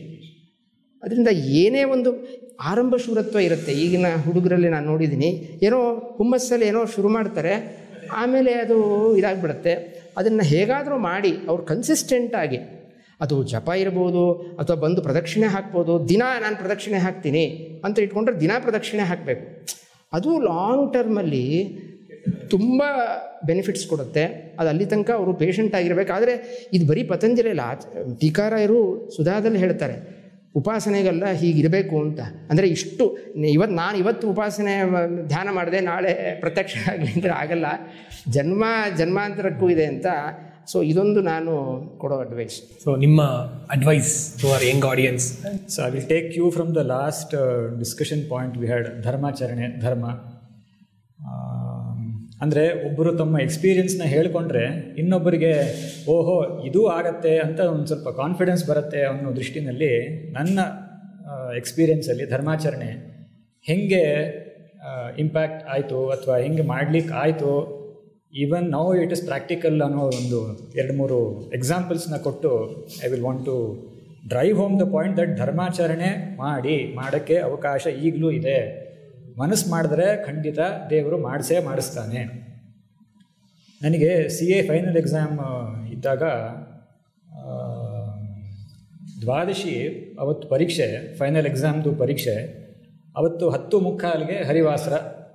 ನಂಗೆ ಪರೀಕ್ಷೆ ಶುರುವಾಗೋದು 9:30. ಸೊ ಇಲ್ಲ, ಬೆಳಗ್ಗೆ ಊಟ ಮಾಡಿಕೊಂಡೇ ಪರೀಕ್ಷೆಗೆ ಹೊಟ್ಟೋಗ್ಬಿಡೋಣ, ಏಕಾದಶಿ ಹೇಗೂ ಮಾಡಿದ್ದೀನಲ್ಲ ಅಂತ. ನಮ್ಮ ತಂದೆ ಇಲ್ಲ ಅದನ್ನು ಮಾಡೋದು ತಪ್ಪಾಗತ್ತೆ, ಮಾಡು, ಪರೀಕ್ಷೆ ಬರೀಬೋದು, ಏನಾಗೋದಿಲ್ಲ. ಯಾಕಂದರೆ ನಾವು ಸುಮ್ಮನೆ ಓದಕ್ಕೆ ಕೂತ್ಕೊಂಡಾಗ್ಲೇ ತುಂಬ it burns lot of energy. So it needs food. ಅದು CA, ಅದು ಫೈನಲ್ಲು, ಅದು ಅಟೆಂಪ್ಟ್ ಆಗಿ ಪುನಃ ಕೊಡ್ತಿರೋ ಅಟೆಂಪ್ಟು. ಆಯಿತು, ದೇವ್ರ ಮೇಲೆ ಭಾರ ಹಾಕಿ ಪರೀಕ್ಷೆ ಮುಗಿಸ್ಕೊಂಡು ಬಂದಮೇಲೆ ಊಟ ಮಾಡೋದು, ಅಲ್ಲಿ ತನಕ ನಿರ್ಜಲ ಉಪಾಸನೆ ಇರೋಣ ಅಂತ ಹೋದೆ, ಬರದೆ ಪಾಸ್ ಆದೆ. ಇನ್ನೊಂದು, ನಾನು ಈ ಪೇ ಬುಕ್ಸ್ ನಡೆಸೋವಾಗ ಒಂದು ವೈಜಾಗಲ್ಲಿ ಬಹಳ ದೊಡ್ಡ CA ಕಾನ್ಫರೆನ್ಸ್ ಇತ್ತು. ಆ ಕಾನ್ಫರೆನ್ಸು ಪುನಃ ದಶಮಿ, ಏಕಾದಶಿ, ದ್ವಾದಶಿ ಇತ್ತು. ಸರಿ ಹೋಗದೆ ಇರೋಣ ಅಂತ, ಇಲ್ಲ ಅದು ತುಂಬಾ very very crucial. And in fact ಆ ಒಂದು ಕಾನ್ಫರೆನ್ಸ್ ನಾವು ಅಟೆಂಡ್ ಮಾಡಿರೋದ್ರಿಂದ ನಮಗೆ ಕ್ವಿಕ್ ಬುಕ್ಸ್ ಅಂತ ಒಂದು ಬಹಳ ದೊಡ್ಡ ಕಂಪನಿ ಇಂಟಗ್ರೇಷನ್ ಬಂತು. Through that we got thousands of customers which helped us for many years. Very very crucial conference. ಸರಿ, ಅದು ವೈಜಾಗ್, ಅದು ಸಮುದ್ರ ತೀರ, ಅದು ಸಮ್ಮರ್. ನಾವು ಈ ಬೆಂಗಳೂರಲ್ಲಿ ಭೂಲೋಕದ ಸ್ವರ್ಗ, ಇಲ್ಲಿ ನಮಗೆ ಹೆಚ್ಚು ಬಿಸಿಲು ಇಲ್ಲ, ಹೆಚ್ಚು ಚಳಿನೂ ಇಲ್ಲ, ಇಲ್ಲಿ ಏಕಾದಶಿ ಆರಾಮಾಗಿ ಮಾಡಿಬಿಡ್ತೀವಿ. ಅಲ್ಲಿ ಹೋದರೆ ಬಹಳ ಬಹಳ ಬಹಳ ಸಂಕಟ ಆಯಿತು. ಆದರೂ ದೇವ್ರ ಮೇಲೆ ಭಾರ ಹಾಕಿ, ಇಲ್ಲ ಇದು ಉಪವಾಸ ಏಕಾದಶಿ ಮಾಡಲೇಬೇಕು ಅಂತ. ಇನ್ನೊಂದು ಜಸ್ಟ್ ಆಸ್ ಅ ಅಡ್ವೈಸ್, ನಾವು ಎಲ್ಲ ನಮ್ಮ ಡಿಸಿಷನ್ಸಲ್ಲಿ ವಿ ಹ್ಯಾವ್ ಒನ್ ಫ್ರೇಮ್ವರ್ಕ್. ಅದರಲ್ಲಿ we have some moving parts, some fixed parts. ಈಗ flight we need to catch at 3 PM ಅಂತ ಹೇಳಿದ್ರೆ that is fixed. 2 PM we have to be in the airport. ಅದಕ್ಕೆ ನಾವು 1 ಗಂಟೆಗೆ ಮನೆ ಬಿಡಬೇಕು, 12:45ಗೆ ಕ್ಯಾಬ್ ಬುಕ್ ಮಾಡಬೇಕು ಅಂತ ವಿ ವರ್ಕ್. ಅದಕ್ಕೆ ಹಿಂದಿಂದೆಲ್ಲ ಸ್ವಲ್ಪ ನಾವು ಸೆಟಲ್ ಮಾಡ್ತಾ ಬರ್ತೀವಿ. ಅವತ್ತು ಊಟನ ಓಕೆ 5 ನಿಮಿಷಕ್ಕೆ ಮಾಡೋಣ, ಅಥವಾ ಊಟ ಎಗರಿಸೋಣ, ಅಥವಾ ಸಂಜೆ ಬಿಟ್ಬರೋಣ, ಅಲ್ಲಿ ಹೋಗಿ ಮಾಡೋಣ, ಅಥವಾ ನಾಳೆ ಪ್ರಾಯಶ್ಚಿತ್ತ ಕೊಡೋಣ, ಏನೋ ಒಂದು we will keep on having somethings as flexible. So ನಾವು ನಮ್ಮ ಈ ಚೌಕಟ್ಟಲ್ಲಿ ಯಾವುದನ್ನು ಫಿಕ್ಸ್ಡ್ ಆಗಿ ಇಟ್ಕೋತೀವಿ is deciding our outlook, is deciding the way we do ಧರ್ಮಾಚರಣೆ. ಸೊ ನಾವು ಏನೇ ಆಗಲಿ, ಪ್ರಳಯ ಬರಲಿ, ಏಕಾದಶಿ, ಚಾತುರ್ಮಾಸ್ಯ ಅಥವಾ ಸಂಧ್ಯಾ ವಂದನೆ, ಜಪ, ಪಾರಾಯಣ, ನಾವು ಎಷ್ಟೆಷ್ಟು ನಾವು ಹೆಚ್ಚಿಸ್ಕೊಂಡ ಬರ್ತೀವಿ, ಅದನ್ನು ನಮ್ಮ non negotiable, fixed, no negotiation ಅಂತ ನಾವು ಫಿಕ್ಸ್ ಮಾಡ್ಕೋತೀವಿ. ಅದರಿಂದ ನಾವು ನಮ್ಮ ದಿನಚರಿನ, ನಮ್ಮ ಕೆರಿಯರ್ನ, ನಮ್ಮ ಸಾಧನೆಯನ್ನು ರೂಪಿಸ್ಕೊಳ್ಳಿಕ್ಕೆ ಆಗತ್ತೆ. ಕಾರ್ಪೊರೇಟ್ ವರ್ಲ್ಡಲ್ಲಿ ಇದ್ದರೂ ಕೂಡ ಇವತ್ತಿಗೂ ಕೂಡ ಏಕಾದಶಿ, ಚಾತುರ್ಮಾಸ್ಯ, ಎಂಜಲು, ಮುಸ್ರೆ, ಹೊರಗೆ ತಿಂದೇ ಇರೋದು, ಪರಾನ್ನ ತಿಂದೇ ಇರೋದು, ಭಾರತ ಬಿಟ್ಟು ಟ್ರಾವೆಲ್ ಮಾಡದೇ ಇರೋದು is very very very very much possible.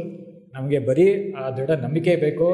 ಧರ್ಮೋ ರಕ್ಷತಿ ರಕ್ಷಿತಃ ಎಂಬ ಈ ಉಕ್ತಿ ಮೇಲೆ ನಮಗೆ ನಂಬಿಕೆ ಇರಬೇಕು. ಅದಕ್ಕೆ ತಕ್ಕಂತೆ ಚಿಕ್ಕಂದಿನಿಂದ ಸಂಸ್ಕಾರ ತಂದೆ ತಾಯಿಯಿಂದ ಪಡ್ಕೊಂಡಿರಬೇಕು. ಗುರು ಹಿರಿಯರ ಸಂಪರ್ಕ ಇರಬೇಕು. The last point I wanted to mention was ಸಜ್ಜನರ ಸಂಗತಿ, ಸಂಘ. ಭಾಗವತದಲ್ಲಿ ಹೆಜ್ಜೆ ಹೆಜ್ಜೆಗೆ ಅದನ್ನೇ ಫಸ್ಟ್ ಸ್ಟೆಪ್ ಅಂತ ಹೇಳ್ತಾರೆ. ಆದ್ದರಿಂದ ನೀವೆಲ್ಲ ಪೂಜ್ಯ ಆಚಾರ್ಯರ ನೇತೃತ್ವದಲ್ಲಿ ನೀವು ಏನು ಮಾಡ್ತಾ ಇದ್ದೀರಾ, ಅದು that is a first step. ಯಾಕಂದರೆ ಸ್ವಾಮಿಗಳಂಥ ದೊಡ್ಡ ಪುರುಷರ ಸೇವೆಗಾಗಿ ನೀವು ಏನೇ ಫಂಕ್ಷನ್ ಆಗಲಿ ಎಲ್ಲ ವಾಲಂಟಿಯರ್ಸ್ ಆಗಿ ನೀವು ಕೆಲಸ ಮಾಡ್ತೀರಾ. ಮಾಡುವಾಗ ನಿಮ್ಮ ಎಕ್ಸ್ಪೀರಿಯನ್ಸಸ್ಗಳು, ಆಚಾರ್ಯರ ಸಂಪರ್ಕದಿಂದ, ಸತ್ಯಜ್ಞಾನಾಚಾರ್ಯ ಆಗಲಿ, ವಿದ್ಯಾಧೀಶಾಚಾರ್ಯ ಆಗಲಿ, ಅವರ ಸಂಪರ್ಕದಿಂದ ನಿಮಗೆ ಒಂದೆರಡು ಒಳ್ಳೆ ಮಾತು ಅವಾಗ ನಿಮ್ಗೆ ಗೊತ್ತಾಗೋದಿಲ್ಲ. ನನಗೂ ಎಷ್ಟೊಂದು ಸಲ ಆಗಿದೆ, ಯಾವುದೋ ಒಂದು ಉಪನ್ಯಾಸ, ಯಾರೋ ಒಂದು ಏನೋ ಹೇಳಿದ್ರು, ಅದೇನೋ ಒಂದೊಂದು ವಿಷಯ ತಲೆಯಲ್ಲಿ ಉಳ್ಕೊಂಡ್ಬಿಡುತ್ತೆ. ಸೊ ಸಜ್ಜನರ ಸಂಘ ಎಂಬುದು ಬಹಳ important. That is the first step ನಮ್ಮ ಸಾಧನೆ ಮಾಡಬೇಕಾದಾಗ. ಅದರಿಂದ ಕರ್ಮ, ಅದರಿಂದ ಆಮೇಲೆ ಜ್ಞಾನ, ಆಮೇಲಿಂದ ಸಾಧನೆ. ಅದರಿಂದ ನೀವೆಲ್ಲ ಈ ಯುವಾತ್ಮ ಬ್ಯಾನರ್ ಕೆಳಗಡೆ ತುಂಬ ಒಳ್ಳೆ ಕೆಲಸ ಮಾಡ್ತಾ ಇದ್ದೀರಾ. ಇನ್ನೂ ಹೆಚ್ಚೆಚ್ಚು ನಮ್ಮ ಮಾಧ್ವ ಯುವಕರು, ಯುವತಿಯರು ಇಲ್ಲಿ ಬಂದು ನಮ್ಮ ಇವಾಗೇನೋ ನಾವೆಲ್ಲ ಪ್ರೌಢ ಮಾಧ್ವ ಅಂತ ನೀವು ಟಿ ಶರ್ಟ್ ಎಲ್ಲ ಮಾಡ್ತೀರಾ. ಅದು ಬಹಳ ಸೂಕ್ತವಾದ ಕೆಲಸ ಅಂತ ಹೇಳ್ತಾ ಥ್ಯಾಂಕ್ ಯು. ಇನ್ನೊಂದು ಈ ವಿಷಯದಲ್ಲಿ ಫಿಕ್ಸೆಡ್ ಪಾಯಿಂಟ್ ಹೇಳಿದ್ನಲ್ಲ, ಯಾವುದನ್ನು ಫಿಕ್ಸ್ ಮಾಡ್ತೀವಿ, ಒಂದು ನಾವು ಯಾವುದನ್ನು ಫಿಕ್ಸ್ ಮಾಡಿಕೊಂಡ್ರೆ ಬೇರೆದೆಲ್ಲ ಅದಕ್ಕೆ ತಕ್ಕಂತೆ ಮಾಡ್ತೀವಿ ಅಂತ. ಇದೇನೇ ಈ ಪ್ರೊಫೆಷನಲ್ ಇದರಲ್ಲಿ ಹೋಗ್ತಾ ಹೋಗ್ತಾ ಏನಾಗುತ್ತೆ, ಜಾಸ್ತಿ ಹೈಯರ್ ರೋಲಲ್ಲಿ ಅಥವಾ ಆರ್ಡರ್ಸ್, ಅವ್ರದ್ದೇ ಕಂಪನಿ ಇದ್ರೆ ಆರ್ಡರ್ಸು, ಇದನ್ನು ಫಿಕ್ಸ್ ಮಾಡಿಕೊಂಡ್ರೆ ನಾವು ಎಷ್ಟರ ತನಕ ಮೇಲೆ ಹೋಗ್ಬೋದು ಅಂತ ಅವರೇ ಡಿಸೈಡ್ ಮಾಡ್ಕೋಬೋದು. ಅಂದರೆ ಇದು ಫಿಕ್ಸ್ ಆಗಲಿಲ್ಲ ಅಂದರೆ ಏನೋ ಹೊಸ ಬೇರೆ ಕಡೆ ಎಲ್ಲೋ ಅದ್ರ 10 ಟೈಮ್ಸ್ ಸ್ಯಾಲ್ರಿ ಕೊಡ್ತಾರೆ, ಆದರೆ ಇದು ಡೈಲ್ಯೂಟ್ ಆಗಿಬಿಡುತ್ತೆ. ಸೊ ನಾನು ಹೇಳೋದು ಅವರವರು ಬ್ಯಾಲೆನ್ಸ್ ಮಾಡ್ಕೊಳ್ತಾರೆ. ಇದನ್ನು ಫಿಕ್ಸ್ಡ್ ಆಗಿ ಇಟ್ಕೊಂಡ್ರೆ ನಾವು ಎಷ್ಟು ತನಕ ವೇರಿ ಮಾಡಬಹುದು ಇನ್ನೊಂದನ್ನು, ಅದು ಇಂಪಾರ್ಟೆಂಟ್. ಒಂದು ಅನುಷ್ಠಾನ ಇವನು ಹೇಳಿದ್ದು, ಇನ್ನೊಂದು ನಾವು ಪ್ರೊಫೆಷನಲ್ ಕೆರಿಯರಲ್ಲಿ ಗ್ರೋ ಆಗಬೇಕು ಅಂದ್ರೂ ನಾವು ಗ್ರೋ ಆಗಬೇಕು ಅಂತಿದ್ರೆ ಇದೆಲ್ಲ ಬಿಟ್ಟರೆ ಇನ್ನೂ ಜಾಸ್ತಿ ಸಿಗಬಹುದು. ಆದರೆ ಇದನ್ನು ಫಿಕ್ಸ್ ಮಾಡಿ ಇಟ್ಕೊಂಡ್ರೆ ಆವಾಗ ನಮ್ಮ ಲಿಮಿಟಲ್ಲಿ ನಾವು ಎಷ್ಟು ಮೇಲ್ಗಡೆ ಹೋಗ್ಬೋದು, ಎಷ್ಟು ಸಾಧನೆ ಮಾಡ್ಬೋದು ಗೊತ್ತಾಗುತ್ತೆ. ಅದು ಅವ್ರವ್ರಿಗೆ ಬಿಟ್ಟಿದೆ. ಧರ್ಮಾಚರಣೆ ಅನ್ನುವಂಥದ್ದು like it is an essential for any person, not restricted to Dvija or anybody. So like everyone should do this ಧರ್ಮಾಚರಣೆ ಅನ್ನೋದು. This is the conclusion which we are drawing from this conversation. So like we want our audience or young audience or anybody like who should be in the boundary of dharmacharane or boundary of dharma, what is there in the shastras and what we draw from the shastras. So we would like to see people doing or practicing dharma. So that is the intention of this podcast. Thank you very much for the team and the guests which you have spent a lot of time in your careers, and you are practicing dharma so for a very long time. So we would be very happy. We are very happy for the inputs or the thoughts you have given now. Thank you guys. Thank you for your time, for your inputs for this podcast. I just want to add a rapid fire round for this one. Let me start with Vijayanand. Would you like to rise early or want to sleep late at night? I have no choice. I have to rise early. Okay, that's a good answer. One book that deeply influenced you? Tatparya Chandrika. Okay. If you are not in a current profession, what would you be? Teacher. Nice. The one habit you swear by every day, Samira Rao? Be true to the sankalpa you have made for yourself. Okay. Quote you live by. Like, what is the quote? Quote you live by. Prayatnamekamagrato nidhaya bhutim apnumah. Can you explain it once? Oh yeah. So this is Acharya's quote in Tatparya Nirnaya, that it's all about effort. One has to do prayatna, and then he was telling about that, right? The anadi karma and guru, hari guru blessings will be there, but one has to do prayatna. If somebody doesn't do prayatna, then they will not get any kind of fruits. Super. Last one is who is your role model in your life? My first guru, Madurai Ramchandrachar. What's yours? I have three. Okay. One is my father. Okay. And the other one is Madurai Ramchandrachar. Okay. He was a guru for both of us. Okay. And the third one is Dr. C.H. Srinivasmurthy in Mysore. Okay. How are you guys related? Throughout the podcast, we knew that you guys are related to each other. He is my brother-in-law. Okay, nice. His father, his grandfather and my father were cousins. Okay. For you, Jnana, Bhakti and Karma, which resonates you the most? I am still in Jnana, acquiring Jnana. Your favorite shloka in Madhva literature? Guru bhum shvacha karma nijam niyatam haripada vinamra dhiya satatam. That's great. Guru Mahima in one sentence? Sarvasva. That's great. Madhva's most appreciated teaching in your position? Bhinnascha bhinna dharmascha padartha nikhila api, which means that every person, implementing it in our regular life, every person is unique. So when I do my performance evaluation in my company, I keep this motto that every person is very, very unique, though doing the same task, work in the same team, in the same position, in the same environment, but everybody is unique. And this gives a very, very good framework to do the analysis. Thank you. The last part is, if you had 30 seconds with your 20-year self, what is the best advice you will give it? For myself, right? Yeah. I should not waste time. Okay. You? Yeah, study more. Because when we were young, we were studying just because our parents were asking us to study. Exactly. But now we realize that we cannot by heart anything because we have become so old that no shloka stays in our head, only we can understand the purport and the meaning. But now we are not in a position to by heart things. So if we were 20 years ago, then the sole advice is study, study, study as much as possible. Because after a certain age, you will only understand, but you will not be able to remember and by heart things. Oh, last thing for both of you. Living with a purpose. What does this mean to you in your life? Well, I would reiterate that the purpose should be something that is a basis that is mentioned in these scriptures. So the spiritual basis should be the purpose, and the rest of the things will follow. For you, living with a purpose? Yeah. So there is a saying that after countless births, you become a human being, and then a Brahmana, and then a person who is believing in the supremacy of Lord Vishnu.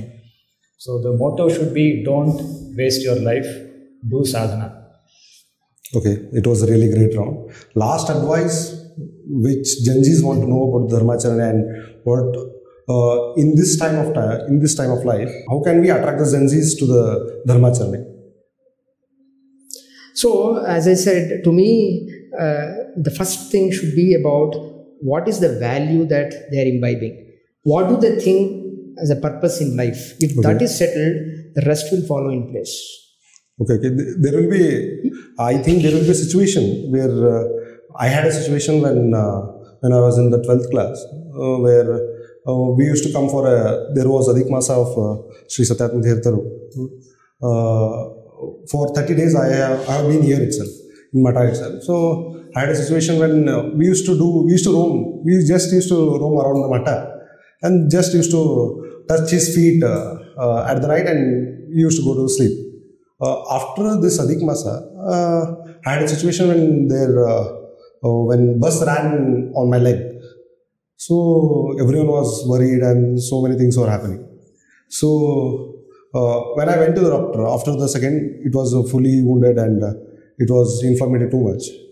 The doctor was surprised that there was not even a hairline fracture to my leg, where 10,000 tons of weight was fallen into my leg.